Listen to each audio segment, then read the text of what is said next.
हमारा शरीर मेनली बना हुआ होता है सेल्स से, और ये जो सेल्स है, इस सेल्स के अंदर होता है साइटोप्लाज्म, जो कि एक जेली जैसा पार्ट होता है, जिसमें मेनली सबसे ज्यादा होता है पानी। उस साइटोप्लाज्म के अंदर बहुत बहुत सारे सेल ऑर्गेनल्स होते हैं। उन ऑर्गेनल्स का जो बाउंड्री है, जो मेम्ब्रेन है, और सेल का जो मेम्ब्रेन है, वो कुछ इस तरह का होता है। यहां पर ये जो मॉलिक्यूल्स जो कि खासकर इस मेम्ब्रेन को बना रहा है, इसे फॉस्फोलिपिड कहा जाता है। अगर आप इस फॉस्फोलिपिड के स्ट्रक्चर को देखें तो आप इसमें बहुत बहुत बहुत सारे कार्बन एटम्स पाएंगे। यहां जहां भी सी लिखा हुआ है, आप समझ जाइए वहां पर कार्बन एटम है। इसी तरह से हमारे बॉडी का जो सेल्स है, उन सेल्स का जो सेंटर है, जिसे कि उसका न्यूक्लियस कहा जाता है, इस न्यूक्लियस के अंदर होता है डीएनए। वो डीएनए खासकर 4 तरह के मॉलिक्यूल्स एडेनिन, थाइमिन, गुआनिन और साइटोसिन से बना हुआ होता है। इनमें भी अगर आप गौर करें तो इनमें भी आपको बहुत बहुत सारे कार्बन एटम्स मिलेंगे। यहां पर जो भी नोड्स आपको दिख रहा है, इन नोड्स में होता है कार्बन एटम। इस तरह से आप देखें, हमारे सेल्स के अंदर ज्यादातर कार्बन एटम्स है, और हमारे सेल्स में होते हैं बहुत सारे प्रोटीन्स। वो प्रोटीन्स बना हुआ होता है अमीनो एसिड से। यहां पर भी आप देखें बहुत सारे अमीनो एसिड्स का एग्जाम्पल आपको दिख रहा है। यहां पर भी देखें जो नोड्स है, इन नोड्स में होता है कार्बन एटम्स। इस तरह से आप बहुत बहुत सारे अमीनो एसिड्स को देख सकते हैं। इसी तरह से हमारे बॉडी में जो फैट्स है, वो फैट्स बना हुआ होता है लिपिड मॉलिक्यूल्स से। यहां पर भी आप देखें जो लिपिड मॉलिक्यूल्स है, यहां पर बहुत बहुत बहुत सारे कार्बन एटम्स आपको दिखेंगे। तो हमारे बॉडी में जो एलिमेंट्स है, इनका अगर आप परसेंटेज देखें तो आप सबसे ज्यादा पाएंगे ऑक्सीजन। क्यों? क्योंकि बॉडी मेनली पानी से बना हुआ होता है, और पानी जो है एक ऑक्सीजन एटम और 2 हाइड्रोजन एटम मिलके बना हुआ होता है पानी का मॉलिक्यूल। इसीलिए आपको सबसे ज्यादा ऑक्सीजन का परसेंटेज दिख रहा है। इस ऑक्सीजन को अगर आप हटा दें, मतलब पानी वाला भाग को अगर आप हटा दें, तो बाकी जो हमारे शरीर में बचा, उसमें आधा से भी ज्यादा होता है कार्बन। अब ये जो कार्बन है, ये सिर्फ हमारे बॉडी में ही नहीं मिलता। इसका जो मॉलिक्यूल्स है, इससे बना हुआ मॉलिक्यूल्स, ये सिर्फ हमारे बॉडी में ही नहीं मिलता, बल्कि बाहर की दुनिया में बहुत बहुत सारी चीजें जो है, ये कार्बन मॉलिक्यूल से बना हुआ होता है। जैसे कि हम जो खाना खाते हैं, इसमें मेनली क्या होता है? प्रोटीन होता है, फैट होता है। हमने देखा कि प्रोटीन और फैट जो है अमीनो एसिड और लिपिड मॉलिक्यूल से बना हुआ होता है, जिनमें बहुत सारे कार्बन एटम्स होते हैं। और साथ ही साथ होता है कार्बोहाइड्रेट। कार्बोहाइड्रेट का एक रूप है शुगर। ये जो शुगर है, ये 2 तरह के मॉलिक्यूल से बना हुआ होता है, ग्लूकोज और फ्रुक्टोज। यहां पर ग्लूकोज के केस में देखें, जो हरा कलर का आपको बॉल दिख रहा है, ये कार्बन एटम को इंडिकेट कर रहा है, लाल ऑक्सीजन को, और ये जो लाइट ग्रे कलर का बॉल आपको दिख रहा है, ये हाइड्रोजन को इंडिकेट कर रहा है। उसी तरह से फ्रुक्टोज में भी आप देखें बहुत सारे कार्बन एटम्स आप पाएंगे। यहां पर जो डार्क ग्रे कलर का जो बॉल्स आपको दिख रहा है, ये कार्बन एटम को इंडिकेट कर रहा है, लाल ऑक्सीजन को, और लाइट ग्रे जो है ये हाइड्रोजन एटम को इंडिकेट कर रहा है। हम जो रसोई गैस का इस्तेमाल करते हैं, इस रसोई गैस में मेनली होता है प्रोपेन और ब्यूटेन। यहां पर हरा रंग का जो बॉल है, ये कार्बन को इंडिकेट कर रहा है, और ये जो ग्रे कलर का बॉल्स है, ये हाइड्रोजन को इंडिकेट कर रहा है। सीएनजी में भी होता है कार्बन, क्योंकि सीएनजी मेनली मीथेन से बना हुआ होता है, और मीथेन का मॉलिक्यूल एक कार्बन एटम और 4 हाइड्रोजन एटम से मिलकर बनता है। उसी तरह से पेट्रोल और डीजल भी मेनली कार्बन के मॉलिक्यूल से ही बना हुआ होता है। कार्बन बहुत बहुत सारे मॉलिक्यूल बना सकता है, लगभग 1 करोड़ मॉलिक्यूल बनाता है कार्बन। जो लिविंग ऑर्गेनिज्म है, ये मेनली कार्बन से ही बना हुआ होता है। लेकिन अगर आप कार्बन का कॉम्पोजिशन देखें, अर्थ के क्रस्ट में ये सिर्फ 0.02% ही मिलता है, और एटमॉस्फेयर में कार्बन डाइऑक्साइड के फॉर्म में ये सिर्फ और सिर्फ 0.03% एग्जिस्ट करता है। फिर भी कार्बन में इतना डाइवर्सिटी दिखता है, कार्बन का जो मॉलिक्यूल्स है इतने डाइवर्स अमाउंट में और इतने डाइवर्स स्टाइल में ये मॉलिक्यूल बना सकता है। तो ये जो आप देख रहे हैं, ये कार्बन का एक एटम है। कार्बन का एटॉमिक नंबर होता है 6। इसका मतलब इसके न्यूक्लियस में 6 प्रोटॉन्स होता है, और इसके पास होता है 6 इलेक्ट्रॉन्स न्यूट्रल स्टेट में। कार्बन का सबसे अबंडेंट फॉर्म को कहा जाता है कार्बन 12। कार्बन 12 का मास नंबर होता है 12, मास नंबर होता है प्रोटॉन का नंबर प्लस न्यूट्रॉन का नंबर। तो लॉजिकली आप समझ सकते हैं कि कार्बन में 6 न्यूट्रॉन्स होता है, 6 प्रोटॉन्स और 6 न्यूट्रॉन्स मिला के हो गए 12, तो मास नंबर 12। वैसे कार्बन के और भी आइसोटोप्स होते हैं, कार्बन 13, कार्बन 14, जिसका कि मास नंबर 13 और 14 होता है। उसमें नंबर ऑफ न्यूट्रॉन्स जो होता है वो 7 और 8 होता है। लेकिन हम बात कर रहे हैं सबसे अबंडेंट पाया जाने वाला, सबसे ज्यादा पाया जाने वाला कार्बन, जो कि है कार्बन 12। अब यहां पर देखिए, कार्बन को अगर बॉन्ड बनाना होगा तो वो किस तरह से बॉन्ड बना सकता है। सबसे पहले तो देखिए, बॉन्ड बनाने के लिए एटम्स क्या करता है, वो नियरेस्ट नोबल गैस का इलेक्ट्रॉनिक कॉन्फ़िगरेशन को अटेन करने का टेंडेंसी रखता है। जैसे कि अगर आप सोडियम और क्लोरीन को कंसीडर करें, तो सोडियम के आउटर मोस्ट शेल में 1 इलेक्ट्रॉन होता है और क्लोरीन में 7 इलेक्ट्रॉन्स होता है। अगर दोनों को अपना नियरेस्ट नोबल गैस का इलेक्ट्रॉनिक कॉन्फ़िगरेशन अटेन करना है, तो सोडियम के लिए 1 इलेक्ट्रॉन ज्यादा है और क्लोरीन के लिए 1 इलेक्ट्रॉन कम है। उसका ऑक्टेट पूरा करने के लिए, हम कह सकते हैं उसका नियरेस्ट नोबल गैस का इलेक्ट्रॉनिक कॉन्फ़िगरेशन अटेन करने के लिए, तो क्या करता है, ऐसे स्थिति में सोडियम आउटर मोस्ट शेल का इलेक्ट्रॉन को क्लोरीन को दे देता है। तो सोडियम इलेक्ट्रॉन लूज करके और क्लोरीन इलेक्ट्रॉन गेन करके अपना ऑक्टेट पूरा करता है, या फिर कहें नियरेस्ट नोबल गैस का इलेक्ट्रॉनिक कॉन्फ़िगरेशन पूरा करता है। और इलेक्ट्रॉन चूंकि निगेटिवली चार्ज्ड होता है, तो सोडियम उस इलेक्ट्रॉन को लूज करके पॉजिटिव आयन में और क्लोरीन उसी इलेक्ट्रॉन को गेन करके नेगेटिव आयन में कन्वर्ट होता है। अब ये 2 पॉजिटिव और नेगेटिव आयन, इनके बीच होता है इलेक्ट्रोस्टैटिक अट्रैक्शन। हमें पता है पॉजिटिव चार्ज और नेगेटिव चार्ज के बीच अट्रैक्टिव फोर्स काम करता है और ये दोनों जुड़ जाता है और यहां पर बीच में बनता है बॉन्ड। इस बॉन्ड को कहा जाता है आयनिक बॉन्ड, क्योंकि ये आयंस के बीच एक्ट कर रहा है, इसीलिए आयनिक बॉन्ड। तो क्या कार्बन भी सोडियम की तरह इलेक्ट्रॉन डोनेट करके या फिर क्लोरीन की तरह इलेक्ट्रॉन गेन करके अपना ऑक्टेट पूरा करके बॉन्ड बना सकता है?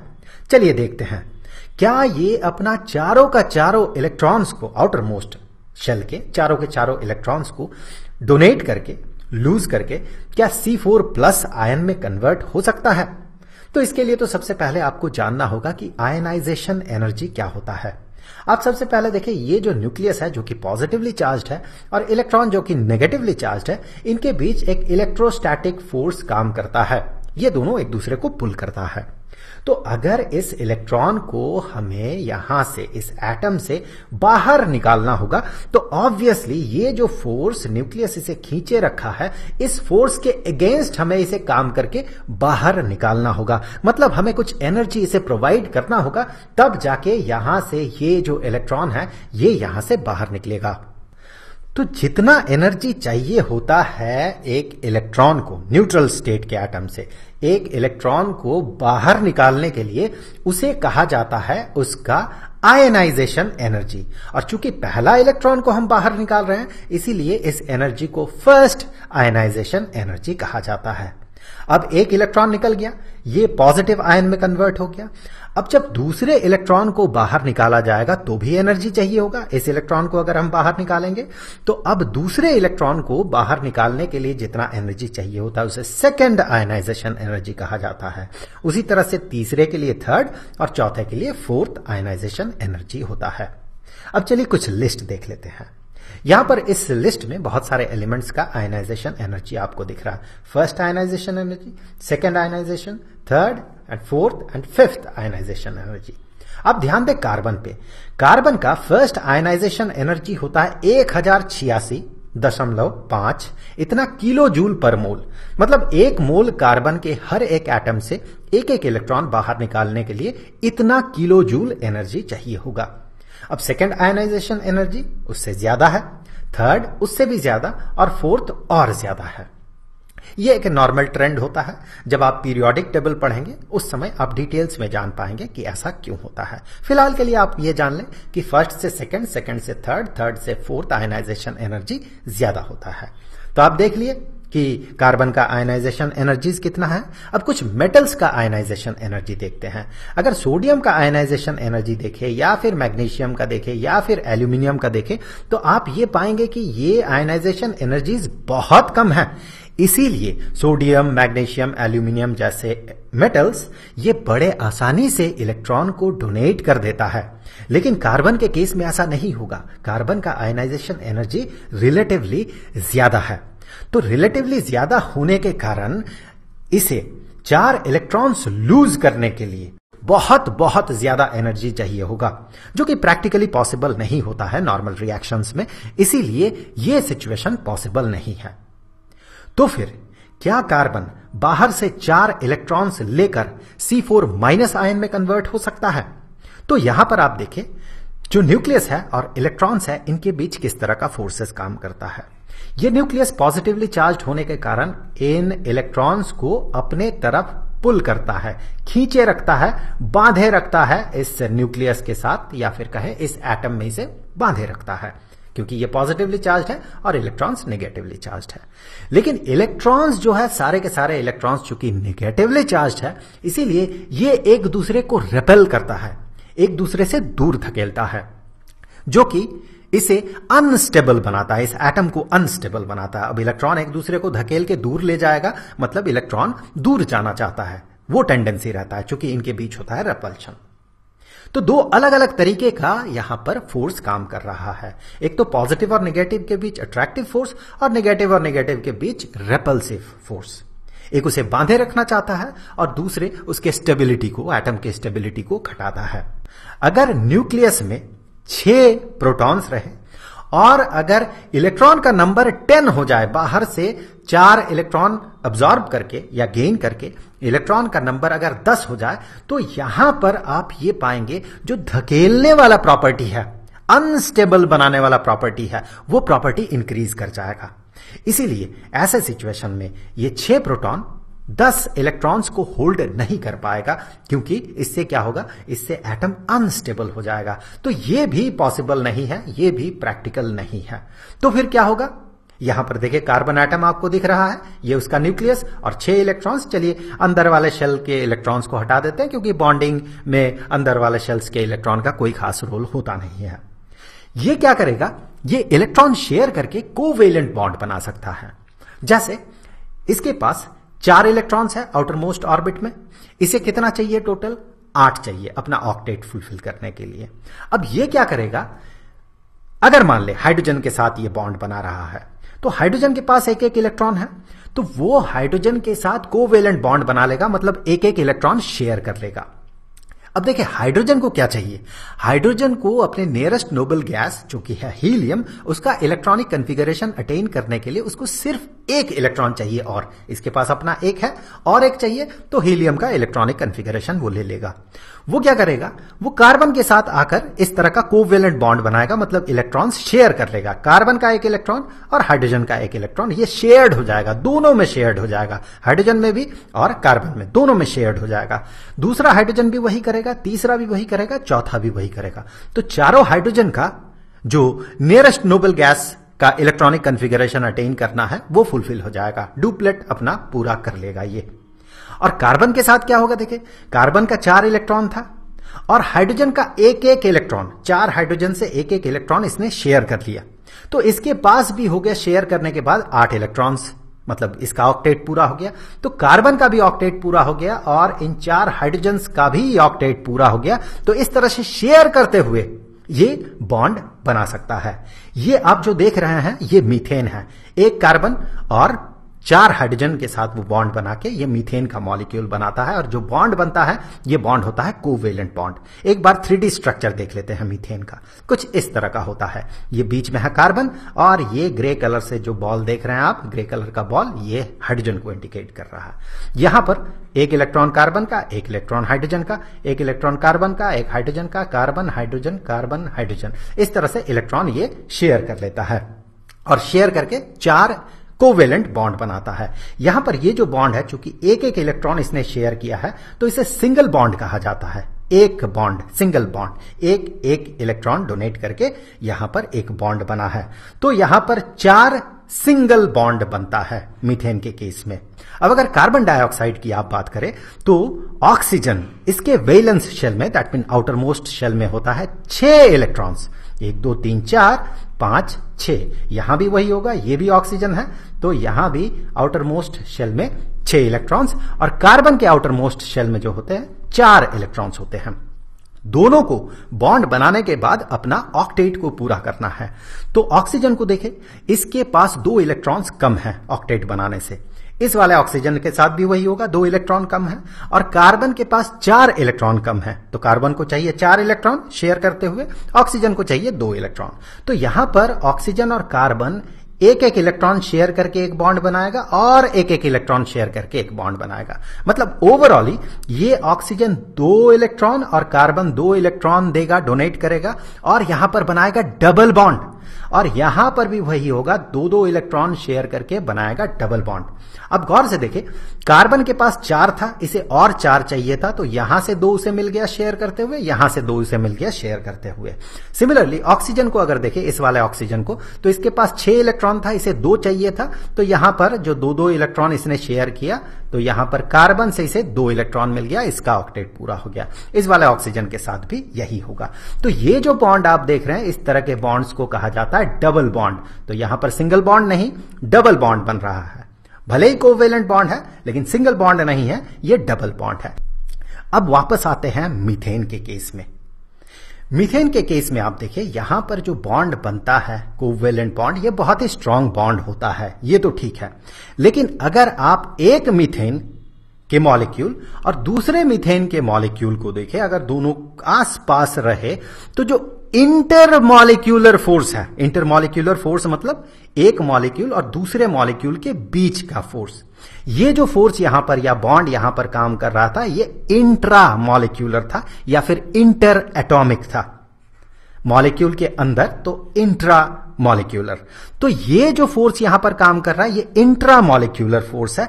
लेकिन अगर आप इंटर मॉलिक्यूलर फोर्स मतलब मॉलिक्यूल मॉलिक्यूल के बीच की फोर्स की बात करें, तो वो फोर्स बहुत ही कम होगा। ये बॉन्ड ऑलरेडी बन चुका है, यहां पर भी बॉन्ड ऑलरेडी बन चुका है। अब ये जो हाइड्रोजन्स है, इनके बीच कोई खास अट्रैक्टिव फोर्स या बॉन्ड बनाने लायक कुछ है नहीं कि ये मॉलिक्यूल्स एक दूसरे के साथ बॉन्ड बनाएगा।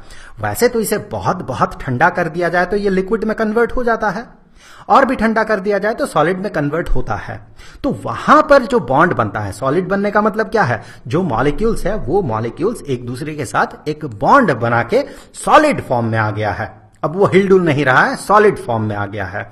तो सॉलिड बनने का मतलब ही होता है कि जो इंटर मॉलिक्यूलर फोर्स है वहां पर काम कर रहा है और मॉलिक्यूल्स को बांध के रखा है। वहां पर एक बहुत ही वीक फोर्स काम करता है, जिसे कि कहा जाता है लंडन डिस्पर्सन फोर्स। अब इसके बारे में फिलहाल तो इस स्टैंडर्ड में आपके पास समझने लायक कुछ खास है नहीं। आप जब 11th-12th में जाएंगे तो आप इसके बारे में डिटेल्स में पढ़ेंगे कि ये एग्जैक्टली है क्या। अब देखिए, यहां पर एक वीक बॉन्ड काम करता है जिसे कि लंडन डिस्पर्सन फोर्स कहा जाता है। और वो बॉन्ड चूंकि बहुत बहुत वीक होता है, इसीलिए थोड़ा सा गर्म करने से ही वो मेल्ट कर जाता है, लिक्विड में कन्वर्ट हो जाता है। अब इसमें थोड़ा सा हम लोग डिटेल्स में बात कर लेते हैं। ये मान ले एक मॉलिक्यूल है मीथेन का, ये दूसरा मॉलिक्यूल है, ये ऐसे मॉलिक्यूल्स हैं। हम मीथेन को ऑलरेडी सॉलिडिफाई कर चुके हैं। तो ये जो मॉलिक्यूल्स है, इन मॉलिक्यूल्स के बीच काम कर रहा है लंडन डिस्पर्सन फोर्स। बहुत ही वीक एक फोर्स काम कर रहा है इन सारे मॉलिक्यूल्स के बीच, ये सारे मॉलिक्यूल्स के बीच। अब देखिए, यहां पर बाहर से इसे जो एनर्जी मिलता है, थर्मल एनर्जी, जो नॉर्मली एटमॉस्फेयर से एनर्जी मिल जाता है, उस एनर्जी को गेन करके ये मॉलिक्यूल्स जो है ये वाइब्रेट करता है। अब एनर्जी मिला तो एनर्जी इसके काइनेटिक एनर्जी में कन्वर्ट होगा, मतलब ये मूव करने लगेगा, तो ये वाइब्रेट करने लगता है। वाइब्रेट करते करते करते करते अगर इसके पास सफिशिएंट एनर्जी होगा तो इतना वाइब्रेट करेगा कि ये बॉन्ड्स टूट जाएगा। अब चूंकि यहां पर बहुत ही वीक बॉन्ड रहता है, तो बहुत ही कम एनर्जी में ही ये सारे बॉन्ड्स टूट जाता है। हम कह सकते हैं कि बहुत ही कम हीट देने से ही ये सॉलिड से लिक्विड में कन्वर्ट हो जाता है। फिर वहां भाई लिक्विड के केस में भी थोड़ा बहुत इंटरमॉलिक्यूलर फोर्स काम करता है, फिर उसे और गर्म करते जाए तो वो बॉन्ड भी टूट जाता है और वो गैस में कन्वर्ट हो जाता है। चूंकि इस तरह के केसेस में जो मॉलिक्यूल्स कार्बन और हाइड्रोजन से बना हुआ होता है, उनके बीच इंटरमॉलिक्यूलर फोर्स बहुत कम होता है, इसीलिए उनका मेल्टिंग पॉइंट और बॉइलिंग पॉइंट बहुत कम होता है। जैसे कि मीथेन के केस में देखिए, इसका मेल्टिंग पॉइंट बहुत कम है, -182 डिग्री सेल्सियस, और इसका बॉइलिंग पॉइंट देखें -161.6 डिग्री सेल्सियस।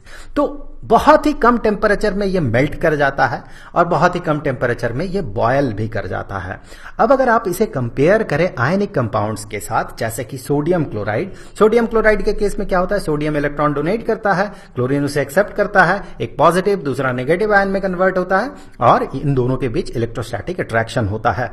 लेकिन यहीं पर सब खत्म नहीं होता, ये जो पॉजिटिव आयन है ये एक दूसरे नेगेटिव आयन को अट्रैक्ट कर सकता है, अपने साथ जोड़ सकता है। ये नेगेटिव आयन एक दूसरे पॉजिटिव आयन को अट्रैक्ट करके अपने साथ जोड़ सकता है और इस तरह का क्रिस्टल स्ट्रक्चर वो बना सकता है। सोडियम क्लोरीन इस तरह से, इसका जो आयन है सोडियम आयन क्लोराइड आयन, इस तरह से एक के बाद एक जुड़ते हुए इस तरह का क्रिस्टल बना सकता है। तो यहां पर जो फोर्स काम कर रहा है, आप देखें सारे आयंस के बीच बहुत बहुत स्ट्रांग फोर्स काम कर रहा है, इलेक्ट्रोस्टैटिक अट्रैक्टिव फोर्स काम कर रहा है, स्ट्रांग फोर्स है जो। इसीलिए चूंकि ये फोर्स बहुत स्ट्रांग है, इसीलिए इनको अलग करना मतलब मेल्ट करना, और भी ज्यादा अलग करना मतलब इसे बॉयल कर देना, ये बहुत डिफिकल्ट होता है। तो आयनिक कंपाउंड्स का, यहां पर हम सोडियम क्लोराइड का एग्जांपल देख रहे हैं, आयनिक कंपाउंड्स का मेल्टिंग पॉइंट और बॉइलिंग पॉइंट बहुत हाई होता है। जैसे सोडियम क्लोराइड का मेल्टिंग पॉइंट लगभग 800 डिग्री सेल्सियस होता है और उसका बॉइलिंग पॉइंट 1465 डिग्री सेल्सियस होता है।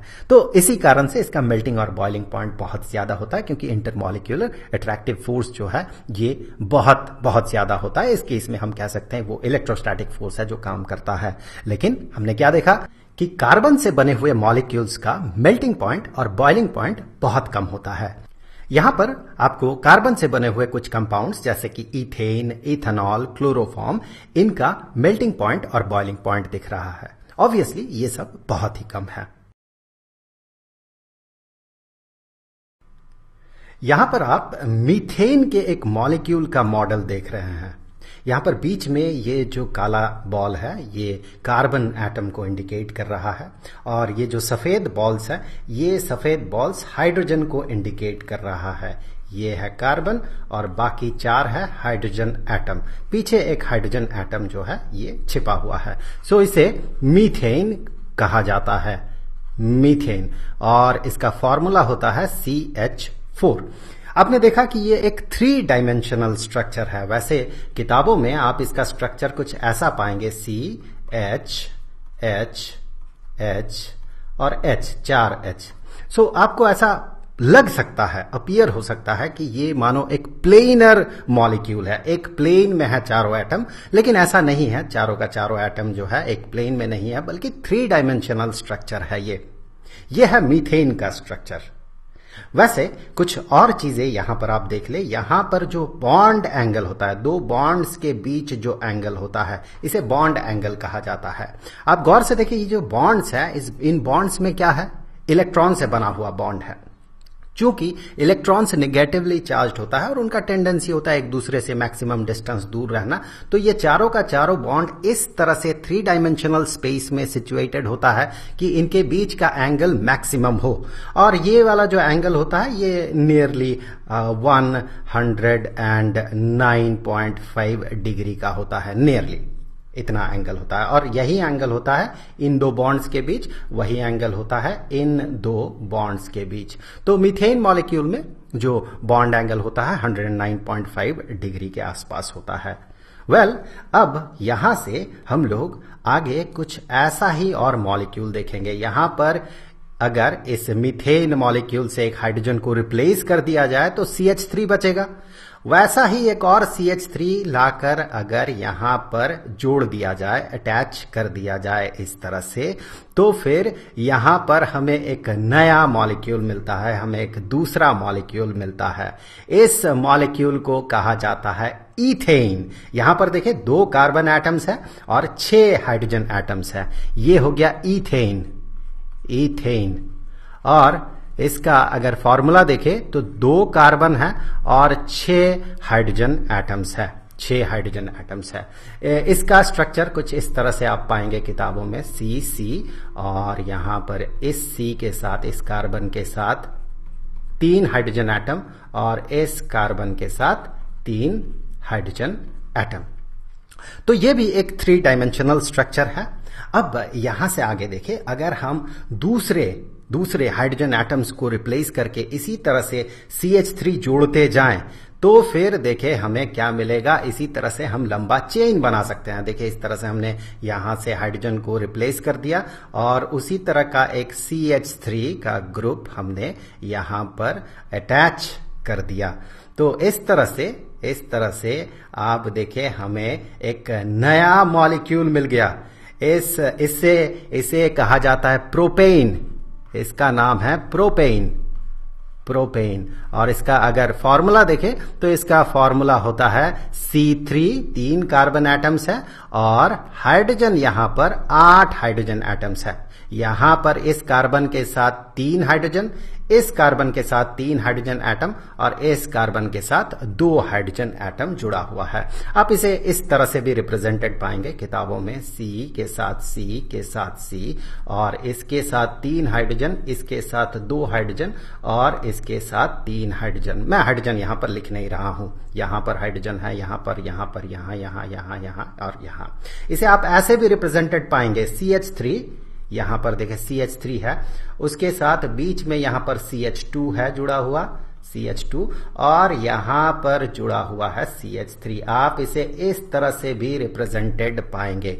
तो ये जो मॉलिक्यूल है ये है प्रोपेन मॉलिक्यूल। आगे बढ़ते हैं, यहां से अगर फिर से हम एक हाइड्रोजन एटम को रिप्लेस कर दें और वहां पर हम उसी तरह से अगर हम CH3 ग्रुप को यहां पर जोड़ दे तो हमें एक नया मॉलिक्यूल मिलेगा।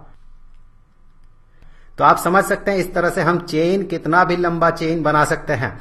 यहां पर जो आपको दिख रहा है ये मॉलिक्यूल, ये ब्यूटेन है, ये है ब्यूटेन। इसका अगर फॉर्मूला देखें तो कार्बन कितना है, देखें 4 और 4 कार्बन के साथ 10 हाइड्रोजन जुड़ा हुआ है। इसके साथ 3, इसके साथ 3 तो हो गए 6, इसके साथ 2 और इसके साथ 2, टोटल हो गया 10। इसका रिप्रेजेंटेशन आप ऐसा पाएंगे, C के साथ C, उसके साथ C, फिर C और यहां इसके साथ 3 हाइड्रोजन, इसके साथ 2 हाइड्रोजन, इसके साथ 2 हाइड्रोजन और इसके साथ 3 हाइड्रोजन। मैं हाइड्रोजन यहां पर लिख नहीं रहा हूं।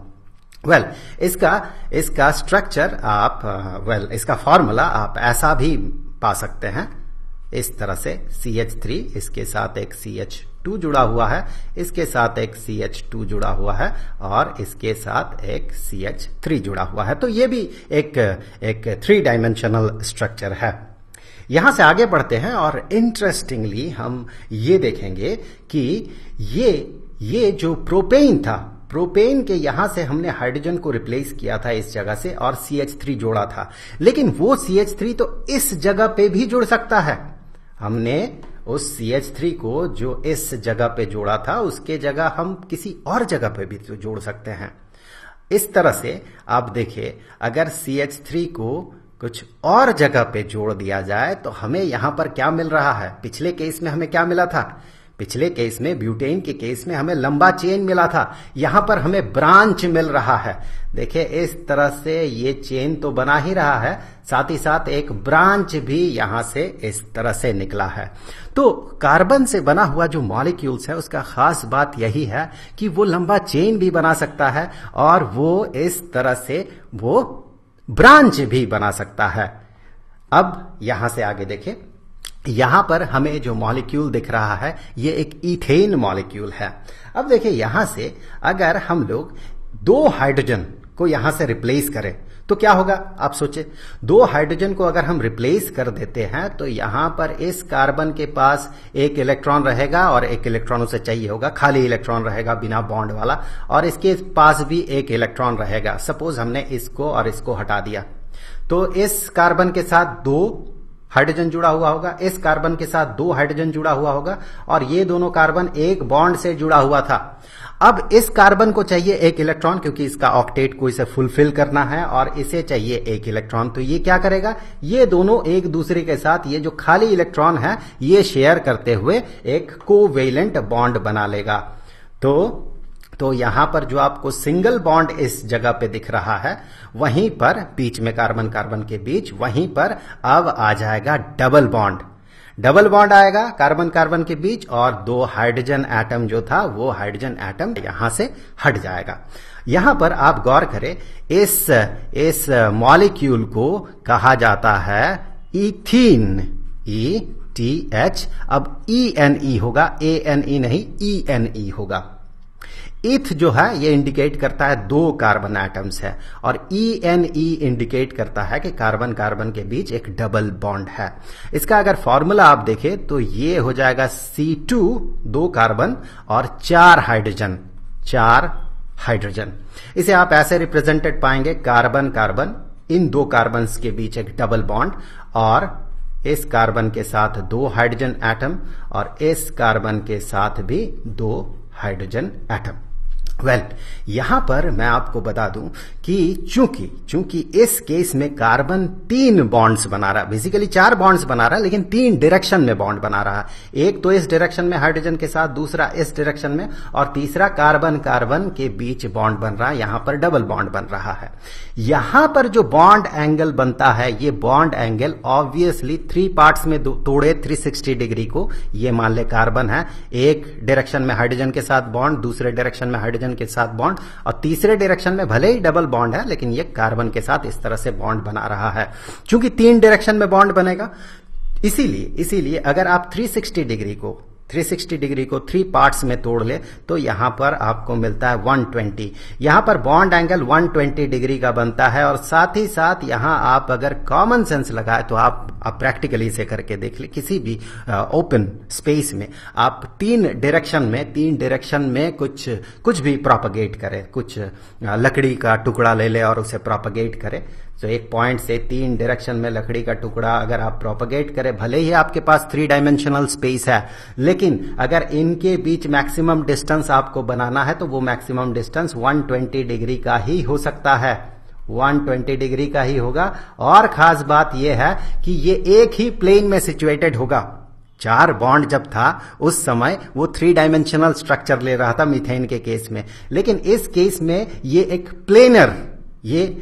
प्लेनर मॉलिक्यूल होगा। ये जो है ये एक प्लेन में ही रिसाइड करेगा, ये एक 2 डायमेंशनल प्लेन में रिसाइड करेगा। ये बहुत इंपॉर्टेंट है, आगे चल के हम देखेंगे इसका इंपॉर्टेंस क्या है। तो ये जो इथीन मॉलिक्यूल है C2H4, इसकी खास बात ये है कि ये प्लेनर है और यहां पर ये जो बॉन्ड एंगल बनता है 120 डिग्री का बनता है, यहां पर भी बॉन्ड एंगल जो है ये 120 डिग्री का बनता है। ऐसे ही पिछले केस की तरह यहां से आप हाइड्रोजन को रिप्लेस करके यहां पर CH3 जोड़ सकते हैं। उसका नाम हो जाएगा प्रोपीन। 3 कार्बन रहे तो वो प्रोप को इंडिकेट करता है। यहां मान ले ये कार्बन अगर होता और यहां से 3 हाइड्रोजन अगर निकलता, एक हाइड्रोजन, दूसरा हाइड्रोजन, तीसरा हाइड्रोजन, तो फिर हम इसे कहते प्रोपीन, प्रोप इन। चूंकि यहां पर डबल बॉन्ड है इसीलिए इन, सिंगल बॉन्ड होने से ये एन हो जाता। यहां से आगे बढ़ते हैं। अब देखिए यहां पर इस इथेन मॉलिक्यूल से अगर दो हाइड्रोजन, यहां से इन दोनों को और यहां से इन दोनों को अगर हम रिप्लेस करें और बीच में कार्बन कार्बन बॉन्ड हम लोग इंट्रोड्यूस करें तो फिर हमें मिलेगा इस तरह का ट्रिपल बॉन्ड। 2 कार्बन के बीच हमें मिलेगा ट्रिपल बॉन्ड और एक एक कार्बन एटम जो है एक एक हाइड्रोजन एटम के साथ जुड़ा हुआ होगा। देखिए यहां पर जो 2 कार्बन एटम है, दोनों का ऑक्टेट जो है ये फुलफिल्ड है। ये कार्बन 3 बॉन्ड इस कार्बन के साथ बना रहा है और चौथा वाला बॉन्ड इस हाइड्रोजन के साथ बना रहा है। इस कार्बन के साथ भी वही है। तो इसे कहा जाता है एथ स्टैंड्स फॉर 2 कार्बन एटम है और यहां पर YNE इंडिकेट करता है, ये YNE इंडिकेट करता है कि यहां पर 3 बॉन्ड्स है और ये इथ इंडिकेट करता है कि यहां पर कार्बन के 2 एटम्स है। इसका अगर फॉर्मूला देखें तो ये होगा C2H2। आप इसे ऐसे भी रिप्रेजेंटेड पाएंगे, CC, दोनों C's के बीच 3 बॉन्ड होगा और इस कार्बन के साथ एक बॉन्ड और इस कार्बन के साथ बनेगा एक बॉन्ड। इसकी खास बात यह है कि ये एक लीनियर मॉलिक्यूल है, ये एक ही लाइन में होगा। ये एटम, ये एटम, ये एटम, ये एटम, ये एक ही सीध में होगा, एक ही लाइन में होगा। तो ये एक लीनियर मॉलिक्यूल है। अभी आप इस हाइड्रोजन को हटा के इस जगह पे आप एक CH3 जोड़ सकते हैं। ये इथाइन था, इसके साथ हमने इस हाइड्रोजन को रिमूव किया और हाइड्रोजन को रिमूव करके हम इस जगह पे CH3 इंट्रोड्यूस कर सकते हैं। तो आप अब ध्यान दें कि ये अब लीनियर नहीं रहा, अब ये 3 डायमेंशनल स्ट्रक्चर हो गया, क्योंकि देखिए हाइड्रोजन जो है ये 3 डायमेंशनल स्पेस में जो बाहर की तरफ निकला हुआ एक सीध में नहीं है। अब इसका अगर नाम आप देखें तो इसका नाम क्या होना चाहिए? प्रोप तो इंडिकेट करेगा 3 कार्बन एटम्स है, और चूंकि यहां पर एक ट्रिपल बॉन्ड है तो ये हो जाएगा प्रोपाइन। प्रोप 3 को इंडिकेट कर रहा और ये आइन जो है ये ट्रिपल बॉन्ड को इंडिकेट कर रहा है। इसका फॉर्मूला अगर देखें तो इसका फॉर्मूला होगा C3 और हाइड्रोजन कितना है देखें 1 2 3 4 हाइड्रोजन C3H4। तो ये हो गया प्रोपाइन और इसका रिप्रेजेंटेशन आप ऐसा भी देखेंगे किताबों में, C के साथ C ट्रिपल बॉन्ड और एक C सिंगल बॉन्ड में जुड़ा हुआ है। यहां पर एक हाइड्रोजन है और यहां पर 1 2 और 3 हाइड्रोजन्स है। तो इस तरह से ये हो गया प्रोपाइन। तो फिर देखिए हमने क्या देखा अब तक? हमने ये देखा कि कार्बन के पास एक यूनिक एबिलिटी होता है बॉन्ड बनाने का अलग कार्बन एटम्स के साथ। ये लंबे लंबे बड़े बड़े मॉलिक्यूल्स बना सकता है, एक के बाद एक कार्बन जुड़ता हुआ बहुत लंबा बहुत बड़ा मॉलिक्यूल बन सकता है। इस प्रॉपर्टी को एक कार्बन के साथ दूसरा, दूसरे के साथ तीसरा, तीसरे के साथ चौथा एटम्स, कार्बन एटम्स का जुड़ना, इस प्रॉपर्टी को, ये लंबा और भी बहुत लंबा जुड़ सकता है, इस प्रॉपर्टी को कैटनेशन कहा जाता है। ये जो कंपाउंड्स है, कार्बन कंपाउंड्स है, ये लंबा चेन बना सकता है, हमने देखा चेन बना सकता है। ये ब्रांच्ड चेन भी बना सकता है, हमने ब्रांच भी देखा किस तरह से ये बना सकता है। और ये रिंग भी फॉर्म कर सकता है, रिंग के बारे में हम लोग थोड़ी देर में देखेंगे। ये रिंग भी फॉर्म कर सकता है। इसीलिए कार्बन का इतना वर्सेटाइल नेचर होता है, इसीलिए कार्बन करोड़ों कंपाउंड्स बना सकता है, बहुत बहुत बहुत सारे कंपाउंड्स बना सकता है। क्यों? क्योंकि ये बहुत लंबा चेन, ब्रांचेस और रिंग्स कुछ भी बना सकता है। अब यहां पर देखें, यहां पर हमने क्या देखा? यहां पर देखिए एक कार्बन एटम है, यहां पर 2 कार्बन एटम्स है, यहां पर 3 कार्बन एटम्स है, इस तरह से 4 कार्बन एटम है। तो ये देखिए किस तरह से चेन बना रहा है, 1 से 2, 2 से 3, 3 से 4, इसी तरह से 4 से 5, 6, 7, 8, 9, 10, बहुत लंबा चेन बना सकता है।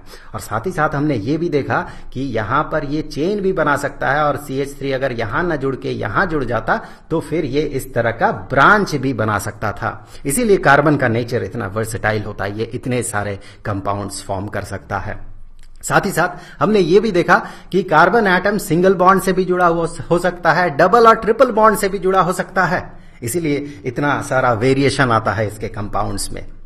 जो कंपाउंड्स जहां पर कि कार्बन कार्बन सिर्फ सिंगल बॉन्ड, सिर्फ और सिर्फ पूरे मॉलिक्यूल में सिर्फ और सिर्फ सिंगल बॉन्ड से जुड़ा हुआ होता है, उसे सैचुरेटेड कंपाउंड कहा जाता है। और जो कंपाउंड, जिस कंपाउंड में कार्बन कार्बन के बीच एटलीस्ट एक डबल या ट्रिपल बॉन्ड हो, उसे अनसैचुरेटेड कंपाउंड कहा जाता है। जैसे कि ये सैचुरेटेड कंपाउंड का एग्जांपल है, कार्बन कार्बन के बीच देखे यहां पर सिंगल बॉन्ड है, ये सैचुरेटेड कंपाउंड है, और यहां पर डबल बॉन्ड है तो ये अनसैचुरेटेड कंपाउंड है। इसे आप ऐसे भी रिप्रेजेंटेड देखेंगे, C2H6 और यहां पर C2H4, यहां पर कार्बन कार्बन के बीच डबल बॉन्ड है। तो डबल या ट्रिपल बॉन्ड अगर रहे कार्बन कार्बन के बीच तो उसे अनसैचुरेटेड कंपाउंड कहा जाता है। अब देखिए, अगर हम एक ऐसा स्ट्रक्चर लेते हैं, कार्बन कार्बन, उन 2 कार्बन्स के बीच एक डबल बॉन्ड और नेक्स्ट कार्बन के साथ ये सिंगल बॉन्ड में जुड़ेगा, तो यहां पर जो खाली जगह है वहां पर एक हाइड्रोजन जुड़ा हुआ है और यहां पर भी एक हाइड्रोजन जुड़ा हुआ है। सो यहां से भी एक बॉन्ड निकलेगा जो कार्बन के साथ जुड़ सकता है। अगर हम लोग इसी तरह का और 2 स्ट्रक्चर्स ले, एकदम सेम इसी तरह का एक स्ट्रक्चर और ले आए और इसके साथ अगर हम जोड़ दें, अब देखिए इसी तरह का स्ट्रक्चर हम जोड़ेंगे इसके साथ, तो फिर देखिए यहां पर अब हमने जोड़ दिया 4 टोटल 4 कार्बन एटम हो गया। अब इसी तरह का एक और स्ट्रक्चर को अगर हम जोड़े तो हम एक बहुत ही इंटरेस्टिंग चीज पाएंगे कि ये जो है ये फॉर्म करेगा एक रिंग। यहां पर देखिए 6 कार्बन एटम मिलके एक रिंग बना रहा है और ये प्लेनर मॉलिक्यूल होगा और ये रिंग में होगा एक डबल बॉन्ड, एक सिंगल बॉन्ड, एक डबल बॉन्ड, एक सिंगल बॉन्ड, कार्बन इस तरह से जुड़ा हुआ होगा और ये एक प्लेनर मॉलिक्यूल होगा और इस मॉलिक्यूल को कहा जाता है बेंजीन। इसे कहा जाता है बेंजीन। इसका नाम है बेंजीन। इसका अगर आप फॉर्मूला देखें तो इसका फॉर्मूला होगा C कितना है, 6 है, 6C, और हाइड्रोजन भी 6 है, C6H6।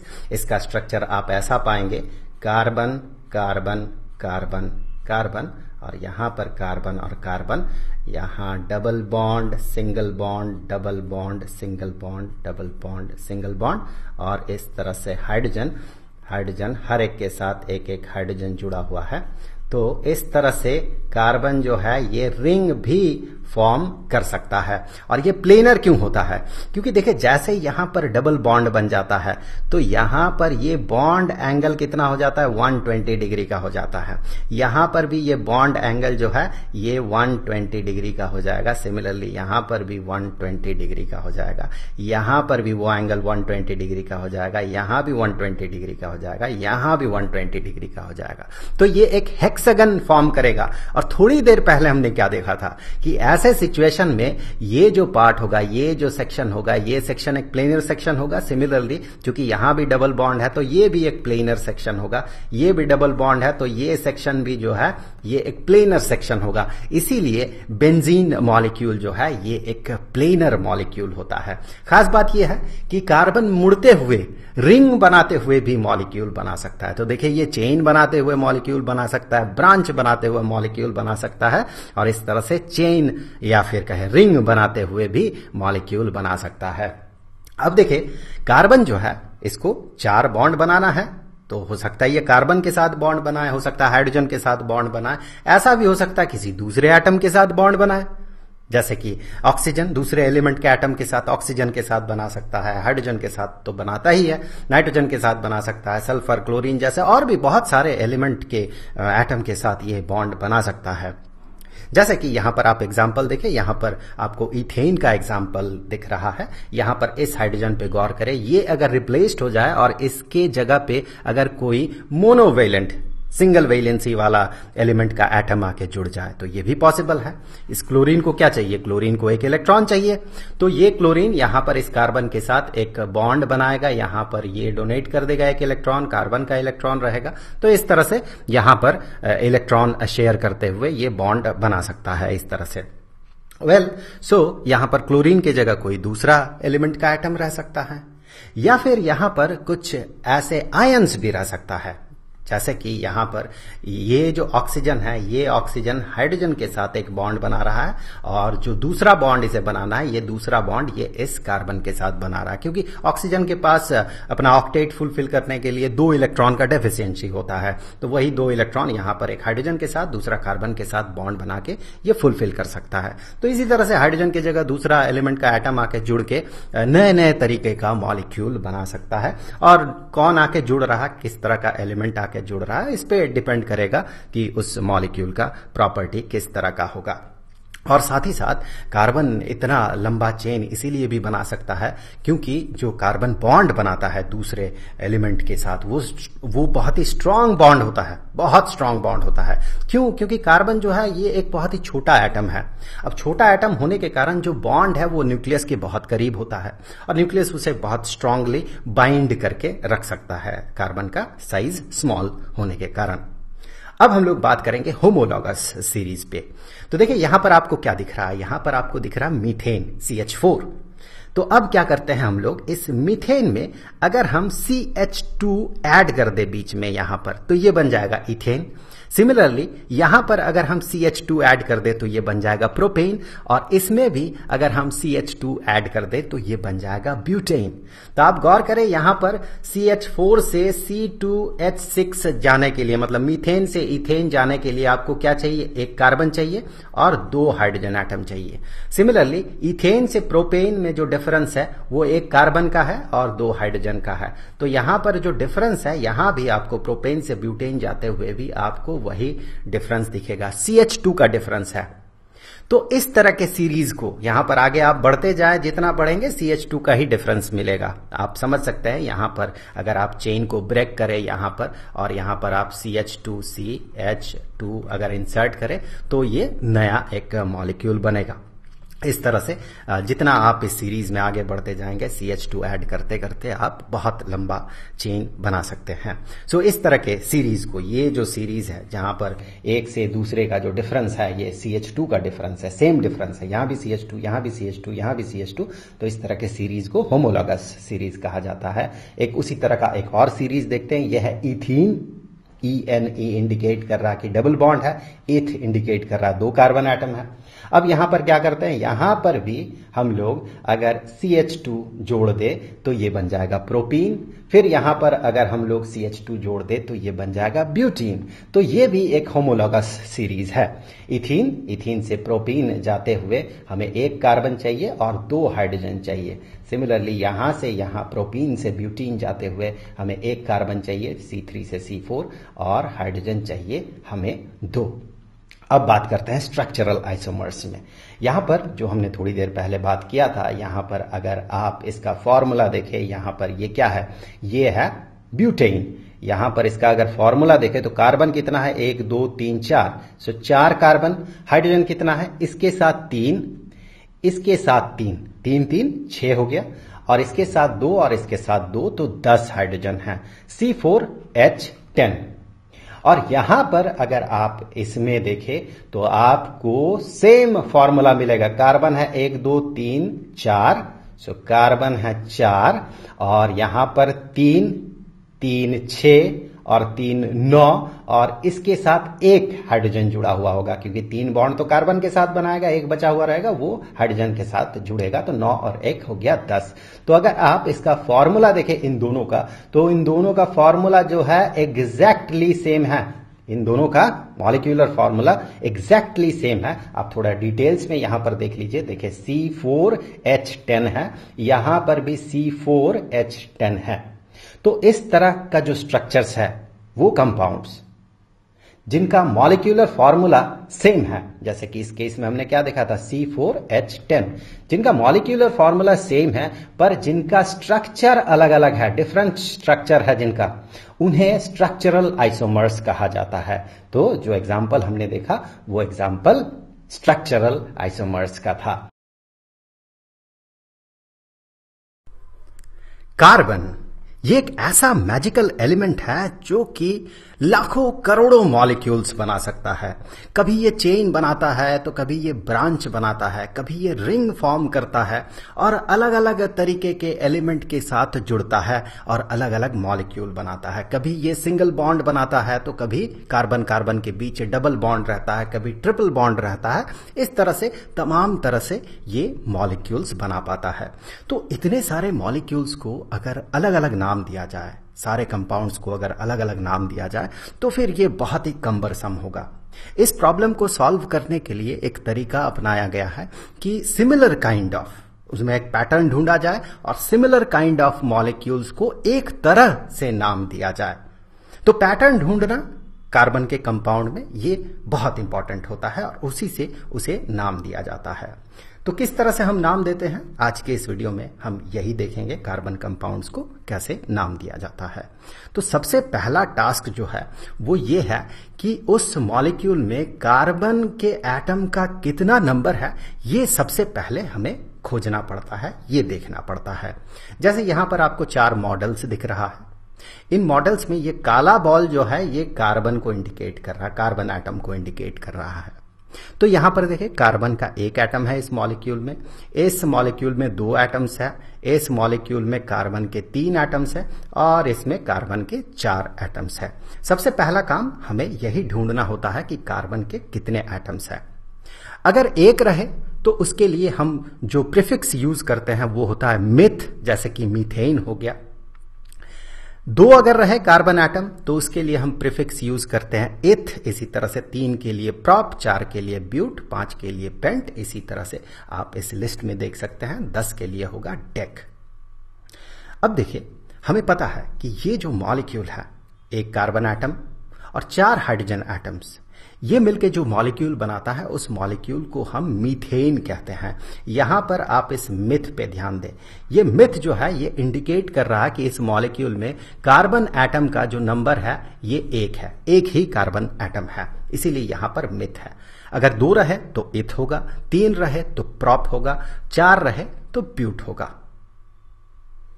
अब देखिए, अगर कार्बन कार्बन जितने भी कार्बन एटम्स है सब अगर सिंगल बॉन्ड से जुड़ा हुआ रहे एक दूसरे के साथ, और कार्बन के साथ अगर सिर्फ और सिर्फ कार्बन के अलावा सिर्फ और सिर्फ हाइड्रोजन जुड़ा हुआ रहे, तो फिर हम लोग उस नाम के अंत में ANE जोड़ते हैं, एन जोड़ देते हैं। जैसे कि यहां पर ये हो गया मिथ एन, एक कार्बन है तो इसीलिए मिथ, और चूंकि सारे हाइड्रोजन यहां पर जुड़ा हुआ है, सबका सब सारा का सारा बॉन्ड हाइड्रोजन का है, तो इसीलिए ये एन, मिथ एन। यहां पर देखे कार्बन कार्बन सिंगल बॉन्ड से जुड़ा हुआ है और बाकी हाइड्रोजन है, 2 कार्बन के लिए इथ, और चूंकि वो प्रॉपर्टी फुलफिल कर रहा है कार्बन कार्बन सिंगल बॉन्ड और बाकी हाइड्रोजन, तो इसीलिए एन इथेन। वही चीज आपको यहां पर भी दिखेगा, कार्बन कार्बन सिंगल बॉन्ड और बाकी हाइड्रोजन, तो ये हो गया प्रोप एन। वो वही प्रॉपर्टी आपको यहां पर भी दिखेगा। 4 कार्बन है तो ब्यूट, तो 4 कार्बन सिंगल बॉन्ड, सारे के सारे सिंगल बॉन्ड, बाकी हाइड्रोजन, तो ये हो गया ब्यूटेन। अब सबको एक साथ देखते हैं। यहां पर ये हो गया मीथेन, ये हो गया इथेन, ये हो गया प्रोपेन, उसी तरह से ये हो गया ब्यूटेन, ये हो गया पेंटेन, और ये हो गया हेक्सेन। कभी कभी कार्बन कार्बन के बीच सिंगल बॉन्ड के अलावा डबल बॉन्ड या ट्रिपल बॉन्ड भी रह सकता है, तो वैसे कंपाउंड्स को अनसैचुरेटेड कंपाउंड कहा जाता है। उस केस में अगर डबल बॉन्ड रहे कार्बन कार्बन के बीच, कहीं पर भी डबल बॉन्ड रहे, तो हम एन के जगह ईन लिखते हैं, ENE। अगर कहीं ट्रिपल बॉन्ड रहे कहीं भी, तो एन के जगह हम आइन लिखते हैं, YNE। चलिए एग्जाम्पल देख लेते हैं। जैसे कि हमें पता है ये प्रोपेन है, 3 कार्बन तो प्रोप, और सिंगल बॉन्ड से जुड़ा हुआ है, बाकी हाइड्रोजन है, तो ये हो गया एन, प्रोप एन। अगर कहीं पर डबल बॉन्ड रहा कार्बन कार्बन के बीच, तो ये हो जाएगा प्रोप ईन, डबल बॉन्ड के लिए ENE। और अगर कहीं पर ट्रिपल बॉन्ड रहे तो वही हो जाएगा आइन, तो ये हो गया प्रोप आइन। प्रोप इंडिकेट कर रहा 3 कार्बन, और ये आइन इंडिकेट कर रहा है कि यहां पर कहीं पर ट्रिपल बॉन्ड है। कभी कभार ऐसा भी हो सकता है कि कार्बन जो हाइड्रोजन के साथ जुड़ा हुआ रहे, वो इस हाइड्रोजन को कोई यहां से रिप्लेस करके यहां आके जुड़ जाए। जैसे कि यहां हाइड्रोजन की जगह यहां पर OH ग्रुप है, यहां पर ऑक्सीजन हाइड्रोजन के साथ एक बॉन्ड बना रहा है और इस कार्बन के साथ एक बॉन्ड बना रहा है। तो ऐसे सिचुएशन में ऑब्वियसली कंपाउंड का जो प्रॉपर्टी है वो प्रॉपर्टी चेंज हो जाएगा, तो उसे हमें अलग से नाम देना होगा। तो यहां पर इसे कहा जाता है मिथेनॉल। ये देखिए, ये मीथेन है और ये मिथेनॉल। मीथेन हाइड्रोजन को OH ने रिप्लेस कर दिया, तो ये मिथेनॉल हो गया। अब हमें यही देखना है कि इस तरह का ग्रुप अगर आके जुड़ेगा तो उसका नाम हम किस तरह से देते हैं। अगर कोई फंक्शनल ग्रुप रहे, जैसे कि यहां पर ये OH जो है, इसे फंक्शनल ग्रुप कहा जाएगा।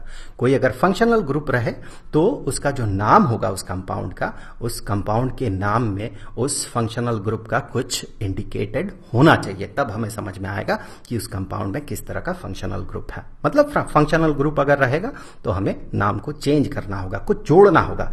या तो हमें प्रीफिक्स के तौर पे पहले कुछ जोड़ना होगा, या फिर सफिक्स के तौर पे बाद में कुछ जोड़ना होगा इस फंक्शनल ग्रुप को इंडिकेट करने के लिए। चलिए कुछ फंक्शनल ग्रुप्स देख लेते हैं। सबसे पहले तो देखें compound haloalkane. Haloalkane किसे कहा जाता है? अगर क्लोरीन ब्रोमीन जैसे हैलोजन अगर किसी एल्केन के साथ जुड़ जाए, एल्केन के एक हाइड्रोजन को हटा के, एल्केन मतलब जैसे कि मीथेन हो गया एल्केन, प्रोपेन हो गया एल्केन, इथेन हो गया एल्केन।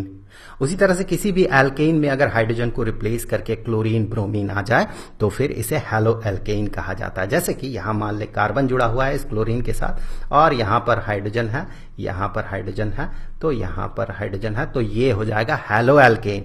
या फिर इस हाइड्रोजन की जगह कार्बन है, यहां हाइड्रोजन, यहां हाइड्रोजन, यहां पर और यहां हाइड्रोजन, तो ये हो जाएगा हैलो एल्केन। एल्केन के एक हाइड्रोजन को अगर क्लोरीन रिप्लेस कर देता है या किसी भी तरह का हैलोजन अगर रिप्लेस कर देता है तो ये हो जाएगा हैलो एल्केन।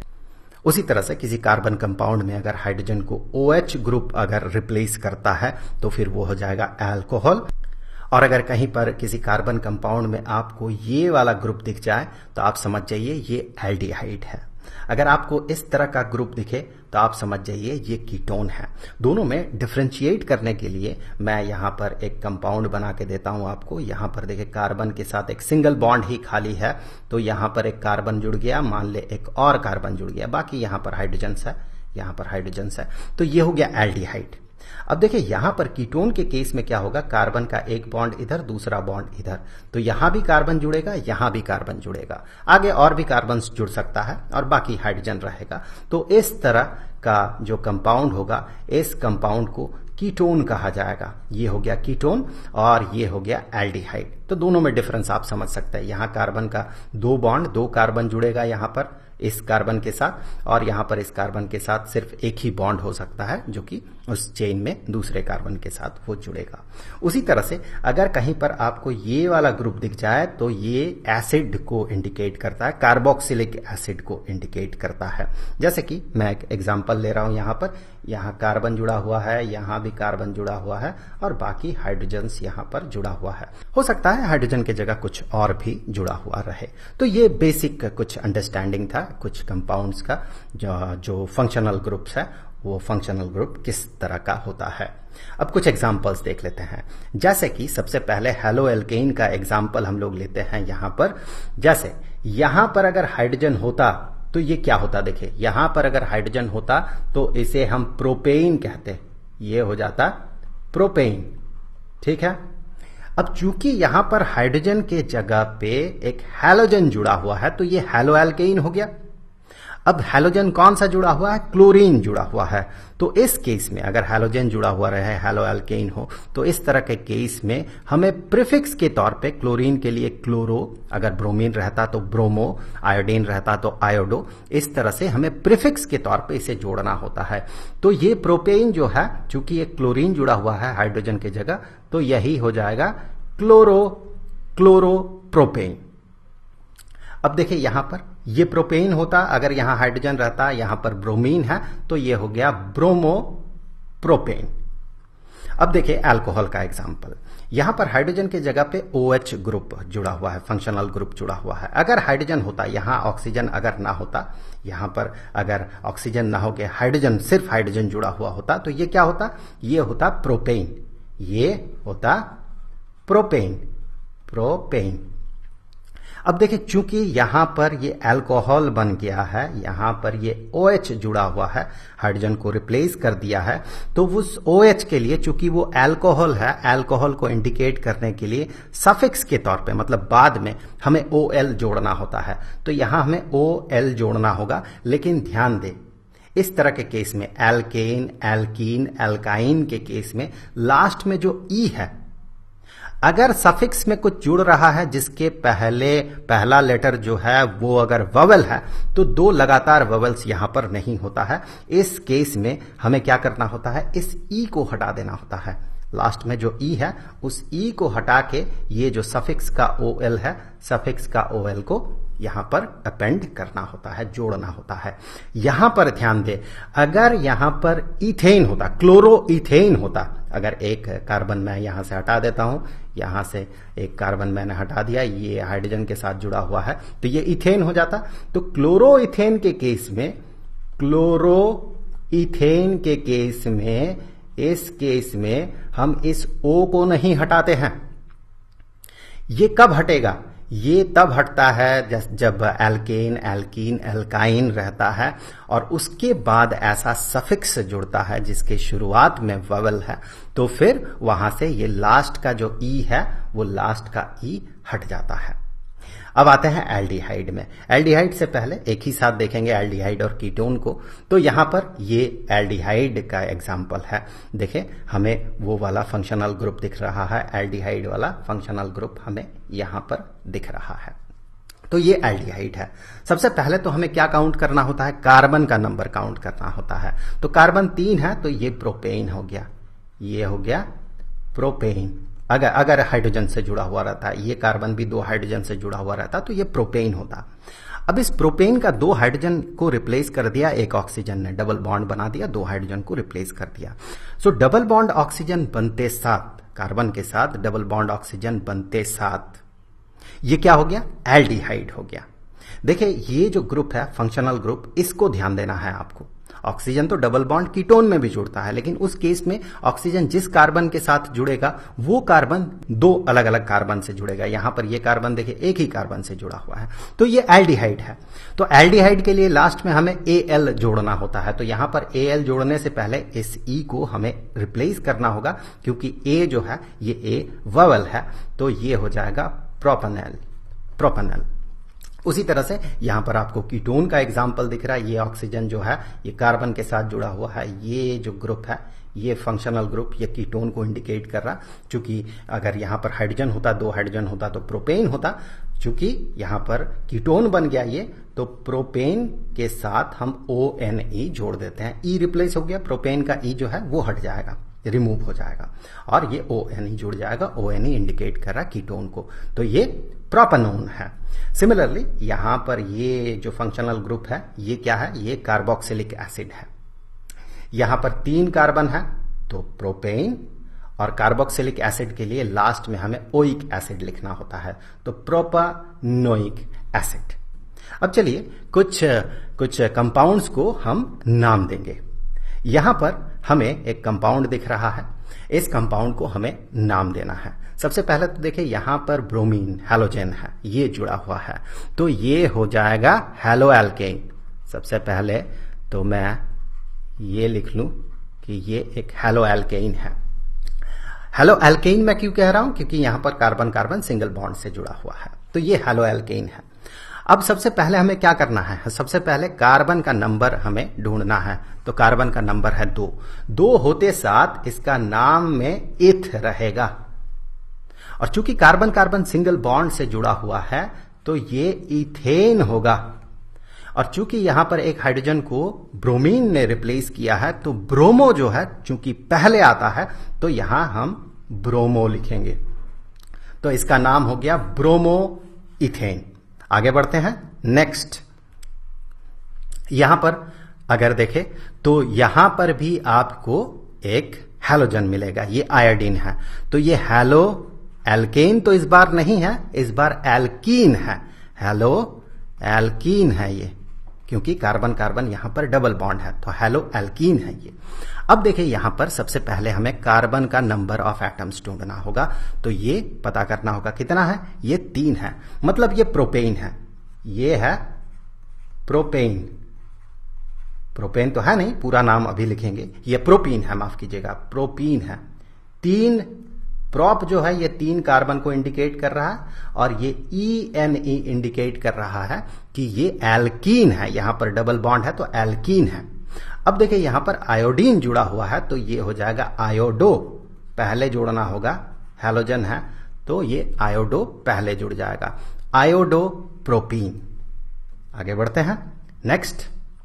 यहां पर आप देखें ये जो है हमें क्या दिख रहा है, ये यहां पर हमें OH दिख रहा है, ये इंडिकेट कर रहा कि ये अल्कोहल है, ये एसिड नहीं है। एसिड होता, अगर ओइक एसिड होता, कार्बोक्सिलिक एसिड, तो यहां पर होता सिंगल बॉन्ड और यहां पर डबल बॉन्ड के साथ ऑक्सीजन जुड़ा हुआ होता, ये अल्कोहल है। अब देखिए सबसे पहले मैं यहां लिख दूं ये अल्कोहल है, अल्कोहल है। कार्बन का नंबर ऑफ एटम्स यहां पर 4 है, कार्बन का नंबर ऑफ एटम्स 4 होते साथ ये हो गया ब्यूट। अब कार्बन कार्बन देखिए सिंगल बॉन्ड, यहां पर डबल बॉन्ड है तो ये हो जाएगा ब्यूटीन, और साथ में चूंकि ये अल्कोहल है तो अल्कोहल के लिए OL हमें अपेंड करना होता है, उसके लिए हमें इस E को हटाना होगा, वो बाद में हम जोड़ते हैं, तो इस E को हमें हटाना होगा और यहां पर OL जुड़ जाएगा, ब्यूटीनॉल, ये हो गया ब्यूटीनॉल। आगे बढ़ते हैं नेक्स्ट। यहां पर आप देखें ये जो है कार्बन के साथ ऑक्सीजन डबल बॉन्ड से और ये हाइड्रोजन, ये ग्रुप जो है ये ग्रुप इंडिकेट कर रहा है कि ये एल्डिहाइड है, ये एल्डिहाइड है, और एल्डिहाइड के केस में हमें सफिक्स के तौर पे AL मतलब बाद में AL जोड़ना होता है। तो सबसे पहले हम क्या करेंगे, कार्बन का नंबर ढूंढेंगे। 2 कार्बन एटम 2 है तो ऑब्वियसली 2 के लिए इथ। कार्बन कार्बन के बीच सिंगल बॉन्ड है तो ये इथेन हो गया। और यहां पर चूंकि ये एल्डिहाइड है तो लास्ट में हमें Al जोड़ना होगा, उससे पहले हमें इस E को हटा देना होगा। तो हमने इस E को हटा दिया और ये Al हमने जोड़ दिया तो ये हो गया इथेनॉल, ये इथेनॉल हो गया। वेल, अब नेक्स्ट बढ़ते हैं हम लोग। यहां पर आप देखिए ये जो फंक्शनल ग्रुप है ये कीटोन को इंडिकेट कर रहा है। तो ये हो गया कीटोन, ये हो गया कीटोन। अब देखिए कार्बन का नंबर से देखिए कितना है, कार्बन का नंबर है 4 कार्बन एटम है।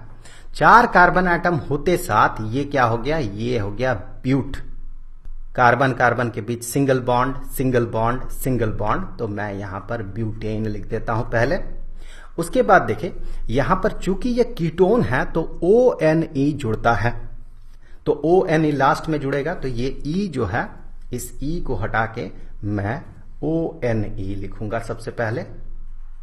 और साथ ही साथ यहां पर क्लोरीन जुड़ा हुआ है तो क्लोरीन के लिए हमें क्लोरो लिखना होगा पहले। सो क्लोरो, क्लोरोब्यूटानोन, क्लोरोब्यूटानोन। हम सभी ने कोयले को जलते हुए देखा है। कोयले में होता है कार्बन। यही कार्बन एटमॉस्फेयर के ऑक्सीजन के साथ रिएक्ट करता है और कार्बन डाइऑक्साइड बनाता है। इस प्रोसेस में बहुत सारा हीट ये इवॉल्व करता है। कार्बन से बने हुए बाकी कंपाउंड्स में से बहुत सारे कंपाउंड्स जो है ये ऑक्सीजन के साथ रिएक्ट करता है और हीट जनरेट करता है। जैसे कि यहां पर हम मीथेन को जलते हुए देख रहे हैं। यहां बर्फ के नीचे मीथेन का भंडार है।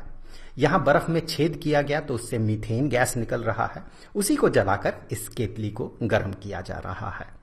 हमारे घर में जो रसोई गैस होता है उसमें रहता है लिक्विफाइड पेट्रोलियम गैस LPG, जिसमें मेनली प्रोपेन और ब्यूटेन होता है। प्रोपेन और ब्यूटेन 2 हाइड्रोकार्बन्स है। सो ये भी इसी तरह से जलता है ऑक्सीजन के साथ रिएक्ट करके। पेट्रोल और डीजल भी हाइड्रोकार्बन्स ही है। ये भी बड़े एक्सप्लोसिवली जल सकता है, मतलब ऑक्सीजन के साथ रिएक्ट करके ये बहुत सारा हीट जनरेट कर सकता है। तो आज के इस वीडियो में हम यही देखेंगे कि कार्बन से बने हुए जो कंपाउंड्स हैं उनका केमिकल प्रॉपर्टीज किस तरह का होता है। बेसिकली हम 4 तरह के रिएक्शंस के बारे में बात करेंगे। एक तो हो गया कंबस्चन, जहां पर कि वो जलने के बारे में हम बात करेंगे। ऑक्सीजन के प्रेजेंस में जो जलता है उसी को कंबस्चन कहा जाता है। दूसरा हम ऑक्सीडेशन रिएक्शन के बारे में बात करेंगे। फिर हम एडिशन रिएक्शन और सब्स्टिट्यूशन रिएक्शन के बारे में बात करेंगे। तो शुरुआत करते हैं कंबस्चन रिएक्शन से। यहां पर क्या होता है कि ऑक्सीजन के प्रेजेंस में वो कंपाउंड चलता है तो सिर्फ कार्बन ऑक्सीजन के साथ रिएक्ट करके कार्बन डाइऑक्साइड बनाता है। इस तरह से कोयला जो जल रहा है और साथ ही साथ बहुत सारा हीट वो जनरेट करता है। कार्बन से बने हुए जो कंपाउंड्स है जैसे कि मीथेन CH4, ये भी ऑक्सीजन के साथ रिएक्ट करता है। कार्बन का यहां ऑक्सीडेशन होता है। देखिए यहां पर ऑक्सीजन आके जुड़ता है, हाइड्रोजन यहां से बाहर निकलता है और कार्बन डाइऑक्साइड और पानी बनता है इस रिएक्शन में और बहुत सारा हीट जनरेटेड होता है। उसी तरह से कार्बन से बने हुए बाकी कंपाउंड्स, यहां पर हम इथेनॉल का एग्जाम्पल ले रहे हैं। ये जो इथेनॉल है इसे इथाइल अल्कोहल भी कहा जाता है। ये ऑक्सीजन के प्रेजेंस में इसी तरह से जलता है और बहुत सारा हीट जनरेट करता है। कार्बन डाइऑक्साइड और पानी बनाते हुए हीट जनरेट करता है। यहां पर आप इथेनॉल का वेपर को जलते हुए देख रहे हैं इस जार के अंदर। तो ये तो था कंबस्चन रिएक्शन। यहां पर देखिए ऑक्सीडेशन हो रहा है। इस केस में भी देखें तो कार्बन के साथ ऑक्सीजन जुड़ रहा है। यहां पर भी कार्बन का ऑक्सीडेशन हो रहा है। तो यहां पर ऑक्सीडेशन हो रहा है, लेकिन इसमें खास बात यह है कि इस प्रोसेस में हीट जनरेटेड हो रहा है। कभी कभी ऑक्सीडेशन तो होगा लेकिन वहां पर हीट जनरेटेड नहीं होगा, बल्कि हमें हीट प्रोवाइड करना होगा। इस तरह के रिएक्शंस को हम ऑक्सीडेशन के कैटेगरी में रखेंगे। तो यहां पर देखें इथाइल अल्कोहल है। इथाइल अल्कोहल को अगर एल्कलाइन पोटेशियम परमैंगनेट के प्रेजेंस में रखा जाए या उसके साथ रखा जाए और उसे गर्म किया जाए, या फिर एसिडिफाइड पोटेशियम डाइक्रोमेट के साथ मिलाकर अगर गर्म किया जाए तो इस प्रोसेस में बनता है इथेनोइक एसिड। तो ये जो है ये ऑक्सीजन प्रोवाइड करता है और वही ऑक्सीजन क्या करता है, यहां से हाइड्रोजन को और इस हाइड्रोजन को ये हटाता है, रिप्लेस करता है, और ऑक्सीजन डबल बॉन्ड के साथ इस कार्बन के साथ आकर जुड़ जाता है। तो इस प्रोसेस में देखें, हीट इवॉल्व नहीं हो रहा है, बल्कि हमें हीट प्रोवाइड करना पड़ रहा है। तो पिछले एग्जाम्पल में, कंबस्टन के एग्जाम्पल में हमने क्या देखा था कि वहां पर हीट जनरेटेड होता है, मतलब वो एक्सोथर्मिक रिएक्शन था। यहां पर यह रिएक्शन एंडोथर्मिक रिएक्शन है। चलिए आगे बढ़ते हैं। Next, addition reaction. इस तरह के रिएक्शन में क्या होता है कि कोई अनसैचुरेटेड हाइड्रोकार्बन मतलब ऐसा हाइड्रोकार्बन जहां पर कि कार्बन कार्बन के बीच कम से कम एक डबल बॉन्ड या ट्रिपल बॉन्ड रहे, तो उस तरह के हाइड्रोकार्बन को अनसैचुरेटेड हाइड्रोकार्बन कहा जाता है। इसे जब निकल या पैलेडियम जैसे कैटलिस्ट के प्रेजेंस में हाइड्रोजन के साथ रिएक्ट करवाया जाता है, तो वो हाइड्रोजन क्या करता है, इस बॉन्ड को तोड़ देता है, डबल बॉन्ड को तोड़कर उसे सिंगल बॉन्ड में कन्वर्ट कर देता है, और वहां पर हाइड्रोजन एटम्स, 2 हाइड्रोजन एटम्स आके जुड़ जाता है। तो इस तरह के रिएक्शन को एडिशन रिएक्शन कहा जाता है, जहां पर कि अनसैचुरेटेड हाइड्रोकार्बन सैचुरेटेड हाइड्रोकार्बन में कन्वर्ट होता है। अगला रिएक्शन है सब्स्टिट्यूशन रिएक्शन। क्लोरीन हाइड्रोकार्बन्स के साथ बहुत ही तेजी से रिएक्ट करता है। जैसे यहां पर एग्जांपल देखें, मीथेन के साथ क्लोरीन का रिएक्शन हो रहा है। यहां देखिए, यह मीथेन है, यहां क्लोरीन के साथ ये रिएक्ट कर रहा है। यहां पर होता क्या है, क्लोरीन जो है एक हाइड्रोजन को यहां से सब्स्टिट्यूट कर देता है, एक क्लोरीन एटम, और यही हाइड्रोजन आके दूसरे क्लोरीन एटम के साथ जुड़ जाता है। तो यहां पर देखिए CH3Cl बना और HCl बना। तो इस तरह का जो रिएक्शन है, इस तरह के रिएक्शन को सब्स्टिट्यूशन रिएक्शन कहा जाता है। यहां पर इस कंटेनर में हमारे पास है विनेगर। विनेगर होता है acetic acid, dilute acetic acid, या फिर आप इसे इथेनोइक एसिड भी कह सकते हैं। अब अगर ये एसिड है तो फिर ये लिटमस पेपर का कलर को चेंज करेगा और रेड करेगा इसे। चलिए देखते हैं, और देखिए इसका कलर ये रेडिश हो गया, लाल लाल सा हो गया, मतलब ये एसिड है। और ये क्या है, ये है विनेगर। और यहां पर हमारे पास इस कंटेनर में है सोडियम हाइड्रोक्साइड सॉल्यूशन, जो कि बेसिक नेचर का होता है। अब अगर ये बेसिक नेचर का है तो फिर ये इस पेपर को, लिटमस पेपर को ब्लू करेगा। देखिए ये ब्लू बना दिया। अब हम क्या करेंगे, सबसे पहले तो हम ये देखेंगे कि अगर ये एसिड है, विनेगर अगर एसिड है, तो फिर इस बेस के साथ इसका न्यूट्रलाइजेशन रिएक्शन होगा। चलिए सबसे पहले मैं थोड़ा सा बेस यहां पर इस टेस्ट ट्यूब में ले लेता हूं इस तरह से, और फिर हम उसमें थोड़ा सा फेनोल्फथालीन सॉल्यूशन इसमें डालेंगे। यहां पर हमारे पास फेनोल्फथालीन सॉल्यूशन है। इसे, ये जो कि कलरलेस होता है, इसे अगर इसका हम एक बूंद यहां पर डालें तो फिर ये पिंक कलर का हो जाएगा। देखिए इसका कलर चेंज हो गया। फेनोल्फथालीन खुद कलरलेस होता है, पर बेस के साथ जाके जब ये मिलता है तो फिर वो सॉल्यूशन पिंक कलर का हो जाता है। तो यहां पर देखिए ये जो सॉल्यूशन है ये पिंक कलर का हो गया।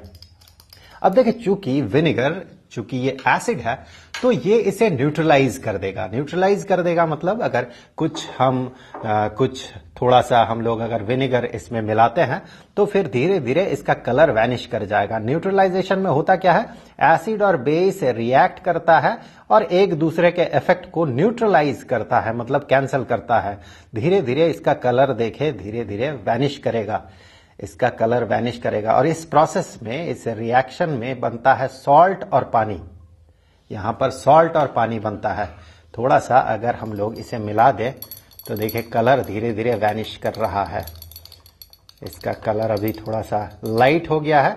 थोड़ा सा और विनेगर अगर हम लोग मिला देंगे तो इसका कलर जो है ये कलर वैनिश कर जाएगा। चलिए हमने थोड़ा सा और विनेगर मिला दिया है। अब देखिए इसका कलर, जितना डार्क कलर था वो डार्क कलर अभी वैनिश कर रहा है। यहां से थोड़ा और मिला देते हैं, और अगर हम लोग इसे कुछ देर रख दे, छोड़ दे, तो फिर धीरे धीरे इसका कलर वैनिश कर जाएगा। या फिर इसे अगर हम लोग इस तरह से मिला देते हैं तो भी देखिए इसका कलर यहां से वैनिश कर गया। तो ये न्यूट्रलाइजेशन रिएक्शन हुआ, यहां पर बेस के साथ एसिड का रिएक्शन हुआ, एक दूसरे के इफेक्ट को इसने कैंसिल कर दिया। अब चलिए देखते हैं, चूंकि ये एसिड है तो फिर अगर सोडियम कार्बोनेट या सोडियम बाइकार्बोनेट के साथ इसका रिएक्शन करवाया जाए तो फिर यहां से कार्बन डाइऑक्साइड निकलना चाहिए, क्योंकि हमने जब एसिड्स, बेसेस एंड सॉल्ट्स का चैप्टर हम जब पढ़ रहे थे उस समय हमने ये चीज देखा था कि जो एसिड्स है उसके साथ सोडियम बाइकार्बोनेट या सोडियम कार्बोनेट, इसका रिएक्शन होने से कार्बन डाइऑक्साइड निकलता है। तो यहां पर सोडियम बाइकार्बोनेट है मेरे पास, थोड़ा सा सोडियम बाइकार्बोनेट मैं यहां पर अगर डाल दूं तो आप देखेंगे रिएक्शन शुरू हो जाएगा। आप देखिए रिएक्शन शुरू हो गया और यहां पर जो गैस यहां निकलेगा ये गैस होगा कार्बन डाइऑक्साइड गैस। चलिए इसे थोड़ी देर में हम लोग टेस्ट करते हैं। ये कार्बन डाइऑक्साइड गैस होगा।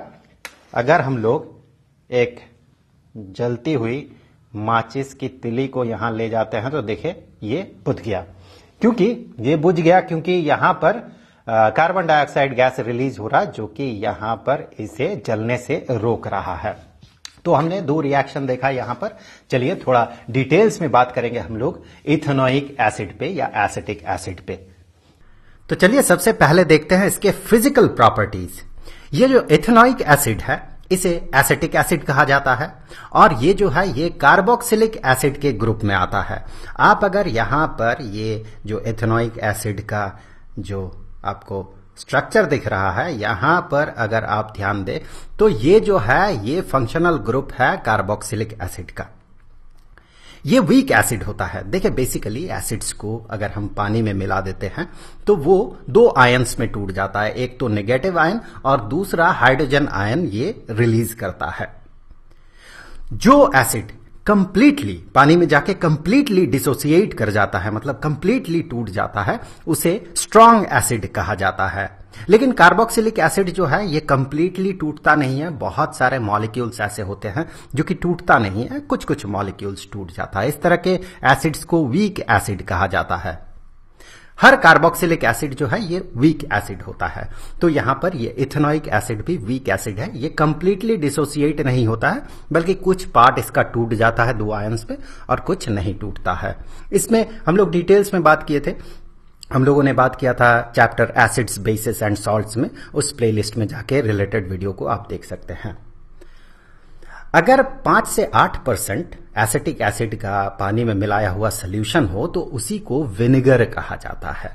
विनेगर हमारे किचन में बहुत फ्रीक्वेंटली यूज होता है और इसे हम प्रिजर्वेटिव के तौर पे भी यूज करते हैं। इसके कुछ और भी प्रॉपर्टीज देख लेते हैं, जैसे कि यहां पर मेल्टिंग पॉइंट आपको दिख रहा है 16.7 degree Celsius, boiling point 117.9 degree Celsius. Ethanoic acid का कोई कलर नहीं होता, ये कलरलेस होता है और इसका डेंसिटी पानी के डेंसिटी के लगभग बराबर होता है। पानी का डेंसिटी होता है 1 ग्राम पर क्यूबिक सेंटीमीटर। इथेनोइक एसिड का जो डेंसिटी है ये उसी के आसपास है 1.05 ग्राम पर क्यूबिक सेंटीमीटर। अब इसके केमिकल प्रॉपर्टीज पे हम बात करेंगे। तो बेसिकली 3 तरह के रिएक्शंस पे हम बात करेंगे। सबसे पहले तो ये एसिड है तो हम देखेंगे बेस के साथ किस तरह का रिएक्शन होता है। हमने थोड़ी देर पहले इसका डेमोन्स्ट्रेशन भी देख लिया। अब हम इक्वेशन देखेंगे और हम ये देखेंगे कि इसका रिएक्शन कार्बोनेट्स के साथ और हाइड्रोजन कार्बोनेट्स के साथ किस तरह का होता है। ये भी हमने डेमोन्स्ट्रेशन में देख लिया। हम इक्वेशंस देखने वाले हैं और फिर हम एक स्पेशल इक्वेशन पे बात करेंगे जिसे कि एस्टेरिफिकेशन इक्वेशन कहा जाता है। तो शुरुआत करते हैं बेस के साथ रिएक्शन से। देखिए नॉर्मली एसिड बेस के साथ रिएक्ट करके सॉल्ट और पानी बनाता है। इथेनोइक एसिड भी यही करता है। अगर आप रिएक्शन पे ध्यान दें, अगर इथेनोइक एसिड का सोडियम हाइड्रोक्साइड सोल्यूशन के साथ रिएक्शन देखा जाए तो यहां पर बनता है सोडियम एसीटेट जो कि एक सॉल्ट है, ये सॉल्ट है और साथ ही साथ बनता है पानी। अगर कार्बोनेट और हाइड्रोजन कार्बोनेट के साथ इसका रिएक्शन देखा जाए तो फिर हमें पता है कि जो एसिड्स होता है वो कार्बन डाइऑक्साइड रिलीज करता है। इथेनोइक एसिड कार्बोनेट और हाइड्रोजन कार्बोनेट के साथ रिएक्ट करके सॉल्ट बनाता है, कार्बन डाइऑक्साइड रिलीज करता है और पानी बनाता है प्रोडक्ट के तौर पे। तो यहां पर 2 इक्वेशन देखें। यहां पर सोडियम कार्बोनेट के साथ रिएक्शन हो रहा और यहां पर सोडियम बाइकार्बोनेट यानी कि सोडियम हाइड्रोजन कार्बोनेट के साथ रिएक्शन हो रहा है। दोनों ही केस में देखें ये सॉल्ट है, ये भी सॉल्ट है, सेम चीज है, और यहां पर पानी और कार्बन डाइऑक्साइड यहां पर बन रहा है प्रोडक्ट के तौर पे। अब बात करते हैं एस्टरिफिकेशन रिएक्शन पे। Ethanoic acid absolute ethanol, pure ethanol के साथ रिएक्ट करके, अगर वहां पर एसिड कोई एक स्पेशल एसिड कैटलिस्ट के तौर पे भी रहे, तो फिर उसके साथ रिएक्ट करके, इथेनॉल के साथ रिएक्ट करके ये एस्टर बनाता है। चलिए रिएक्शन देख लेते हैं। यहां पर जो एथेनोइक एसिड है, ये एथेनोइक एसिड है और ये एथेनॉल है। एक स्पेशल कैटलिस्ट के तौर पे अगर एसिड के प्रेजेंस में ये रिएक्शन करवाया जाए तो यहां पर आपको जो प्रोडक्ट दिख रहा है ये है एस्टर। ये एस्टर इसे परफ्यूम बनाने में यूज किया जाता है। इसका बहुत अच्छा फ्लेवर होता है और साथ ही साथ ये जो एस्टर है ये वापस से, जैसे कि एसिड के प्रेजेंस में इथेनोइक एसिड और इथेनॉल मिल के जो एस्टर बना रहा था, वही एस्टर किसी एल्कली के प्रेजेंस में, जैसे कि सोडियम हाइड्रोक्साइड, एल्कली के प्रेजेंस में ये वापस से एथेनॉल बना देता है।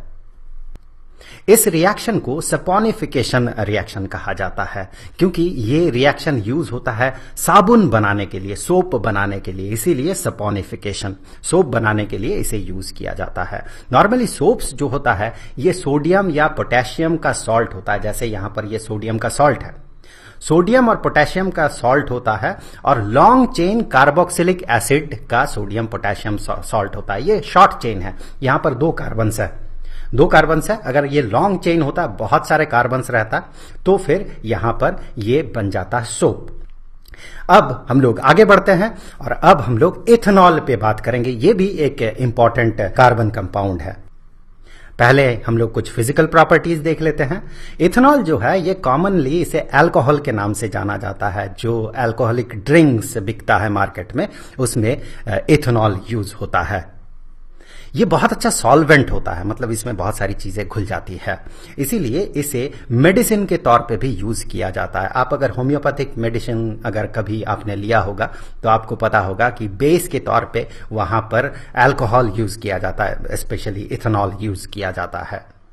तो उस तरह के मेडिसिन में बहुत सारे कफ सिरप्स भी आता है, और टिंचर आयोडीन जो है उसमें सॉल्वेंट के तौर पे इथेनॉल को यूज किया जाता है। इथेनॉल पानी में बहुत बेहतरीन तरीके से डिसॉल्व हो जाता है। इथेनॉल किसी भी प्रोपोर्शन में रहे पानी में ये घुल जाता है, और इसका जो टेस्ट होता है ये बर्निंग टेस्ट होता है, जलन होता है। इसका melting point negative 114.5 degree Celsius होता है, बॉइलिंग पॉइंट 78.5 डिग्री सेल्सियस होता है। इसका भी कोई कलर नहीं होता है, और इसका डेंसिटी पानी के डेंसिटी से बहुत कम होता है, लगभग 0.8 ग्राम पर क्यूबिक सेंटीमीटर। आगे बढ़ते हैं। अब इथेनॉल के कुछ केमिकल प्रॉपर्टीज के बारे में बात करेंगे। हम बेसिकली दो तरह के केमिकल प्रॉपर्टीज के बारे में बात करेंगे। एक तो उसका रिएक्शन सोडियम के साथ किस तरह का होता है, और फिर वो किस तरह का रिएक्शन है जिसमें कि अनसैचुरेटेड हाइड्रोकार्बन में ये कन्वर्ट हो जाता है। इथेनॉल ही अनसैचुरेटेड हाइड्रोकार्बन में कन्वर्ट हो जाएगा। तो सबसे पहले सोडियम के साथ रिएक्शन हम लोग देखेंगे। इथेनॉल जो है सोडियम के साथ रिएक्ट करता है और हाइड्रोजन रिलीज करता है। यहां पर आपको ये इक्वेशन दिख रहा है, और यहां पर हम लोग एक छोटा सा क्लिप भी देखेंगे। तो यहां पर आप देखें जो बबल यहां से निकल रहा है, नीचे जो है यहां पर ये सोडियम है, और वहां से जो बबल निकल रहा है वो बबल जो है वो हाइड्रोजन गैस का बबल है। यहां रिएक्शन आप देखें, इथेनॉल के साथ सोडियम के रिएक्शन में यहां पर हाइड्रोजन गैस रिलीज हो रहा है। चलिए नेक्स्ट रिएक्शन देखते हैं कि किस तरह से ये अनसैचुरेटेड हाइड्रोकार्बन बनाता है। अगर इथेनॉल को कंसंट्रेटेड सल्फ्यूरिक एसिड, बहुत सारा कंसंट्रेटेड सल्फ्यूरिक एसिड के साथ मिलाकर अगर गर्म किया जाए, लगभग 443 केल्विन टेम्परेचर में ले जाया जाए, तो फिर ये इथीन प्रोड्यूस करता है। इथीन एक अनसैचुरेटेड हाइड्रोकार्बन है। यहां पर आपको इथीन दिख रहा है, डबल बॉन्ड है, तो ये अनसैचुरेटेड हाइड्रोकार्बन है।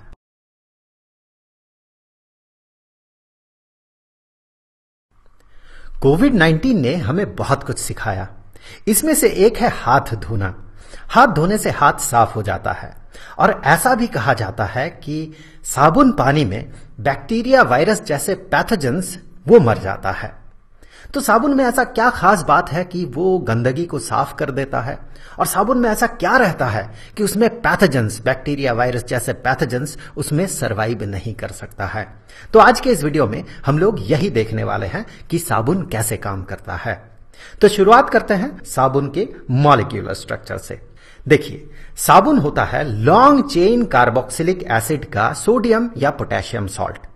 यहां पर आपको कार्बोक्सिलिक एसिड दिख रहा है। चलिए इसका मॉलिक्यूलर स्ट्रक्चर भी देख लेते हैं। कुछ इस तरह का है।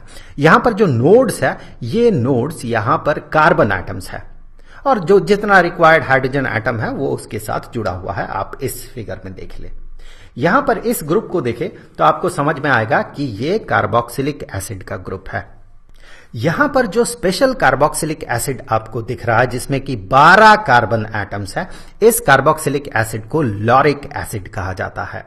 इस लॉरिक एसिड को कोकोनट ऑयल से, दैट मीन नारियल के तेल से एक्सट्रैक्ट किया जाता है।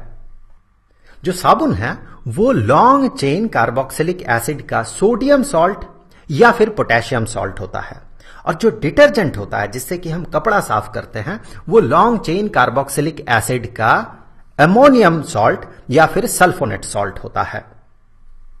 अब देखिए, ये साबुन जब पानी में घुलता है तो क्या होता है?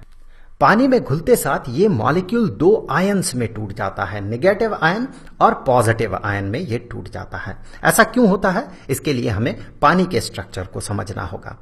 पानी पोलर मॉलिक्यूल है। पानी होता है H2O, 2 हाइड्रोजन और 1 ऑक्सीजन एटम मिलके जो मॉलिक्यूल बनता है वो होता है पानी। तो यहां पर शेयर्ड पेयर ऑफ इलेक्ट्रॉन्स जो है, जो कि हाइड्रोजन और ऑक्सीजन ने शेयर किया है, उसे ऑक्सीजन ज्यादा इलेक्ट्रोनेगेटिव होने के कारण अपने तरफ खींच लेता है।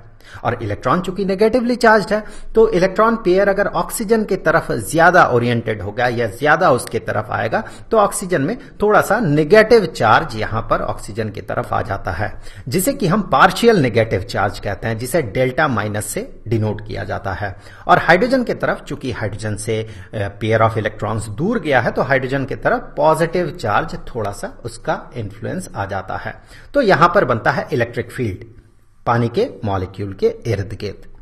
अब देखिए, पानी में जब इस तरह का मॉलिक्यूल आता है, sodium potassium salt of carboxylic acid, तो फिर पानी का जो इलेक्ट्रिक फील्ड है वो इन 2 आयंस को स्प्लिट कर देता है, और स्प्लिट करने के बाद ये इसमें नेगेटिव चार्ज रह जाता है, और ये पॉजिटिव जो आयन है, सोडियम आयन हो, पोटेशियम आयन हो, अमोनियम आयन हो, वो इससे अलग हो जाता है। और अलग होने से एक बहुत ही बेहतरीन प्रॉपर्टी निकल के आता है कि यहां पर जो नेगेटिव चार्ज है उसके कारण इसमें पोलर नेचर आ जाता है। इसे हम लोग हेड कहते हैं, और ये पीछे वाला जो सेक्शन है, जो हाइड्रोकार्बन वाला सेक्शन है, उसे नॉन पोलर टेल कहा जाता है। इसमें कोई पोलैरिटी नहीं होता है। चूंकि इसमें नेगेटिव चार्ज होता है, तो इसका प्रॉपर्टी है, हेड का प्रॉपर्टी है कि पानी उसे अट्रैक्ट कर लेता है। और चूंकि यहां पर कोई भी चार्ज नहीं है, इस चेन में कोई चार्ज नहीं है, टेल में कोई चार्ज नहीं है, कोई पोलैरिटी नहीं है, इसीलिए ये पानी इसे अट्रैक्ट नहीं करता है। तो ये हाइड्रोफोबिक सेक्शन हो गया। अब से हम लोग इसी चीज को कुछ इस तरह से देखेंगे, हाइड्रोफोबिक टेल और ये हाइड्रोफिलिक मतलब पानी से अट्रैक्टेड होने वाला हेड। इसे मिसल कहा जाता है। चलिए देखते हैं पानी में ये गंदगी साफ करने के लिए किस तरह से काम करता है। तो ये वो सरफेस है जिसे हमें साफ करना है। इस सरफेस में यहां पर गंदगी है, और गंदगी नॉर्मली जो डर्ट होता है ये नॉर्मली फैट से बना हुआ होता है, और यहां पर बहुत सारे मिसल्स आप देख रहे हैं। चूंकि ये मिसल्स जो है, ये वाला पार्ट जो है, हेड पानी से अट्रैक्टेड होता है और टेल जो है पानी से रेपेल्ड होता है, इसीलिए ये खुद को कुछ इस तरह से ओरिएंटेड कर लेता है। ये टेल जो है, चूंकि ये हाइड्रोकार्बन है, इसीलिए ये दूसरे हाइड्रोकार्बन से अट्रैक्टेड होता है, इसीलिए ये फैट के तरफ ओरिएंटेड हो जाता है ये टेल। और हेड जो है ये पानी की तरफ ओरिएंटेड होता है, क्योंकि हेड को पानी खींचता है और टेल को फैट खींचता है। फिर धीरे धीरे वो इसे पुश करता है, और चूंकि हम लोग उसे साथ ही साथ कपड़ा जब हम साफ करते हैं तब हम कपड़े को खंगालते हैं, हाथ जब साफ करते हैं तो हाथ को घिसते हैं, तो यहां पर जो फोर्स अप्लाई किया जाता है, जो उसके कारण पानी के मॉलिक्यूल्स इधर उधर मूव करने लगता है, जो कि इसे धकेलता है, इस डर्ट को, मिसल लगा हुआ डर्ट को ये धकेलता है। धीरे धीरे ये जो है ये यहां से सरफेस से अलग हो जाता है और मिसल्स जो है इसके साथ इस तरह से चिपक जाता है कि ये एक स्फेरिकल शेप जैसा ले लेता है। फिर ये वापस उस सरफेस में जाके चिपक नहीं पाता है। इसका खास बात यह है कि ये मिसल्स जो इसे ढक के रखता है, फैट को ढक के रखता है और एक स्फेरिकल शेप बनाता है, ये पानी में फ्लोट करते रहता है, ये कोलॉइडल सॉल्यूशन बना देता है। ऐसा क्यों? बहुत सारे इस तरह से मिसल लगा हुआ डर्ट एक साथ मिलके बड़ा स्फीयर नहीं बना पाता है। ऐसा क्यों होता है? क्योंकि यहां पर सारे हेड्स को देखें तो सारे हेड्स निगेटिवली चार्ज्ड है, यहां पर भी दूसरे ब्लॉब में भी ये सारे निगेटिवली चार्ज्ड है, ये भी सारे निगेटिवली चार्ज्ड है। इसीलिए एक दूसरे के साथ इसमें रिपल्शन होता है, एक दूसरे को ये अपने से दूर धकेलता है। इसीलिए ये सब मिलके एक जगह पे जाके जुड़ नहीं पाता है, बल्कि पानी में ये कोलॉइडल फॉर्म में ये फ्लोट करते रहता है और ये वापस जाके इस सरफेस में नहीं चिपक पाता है।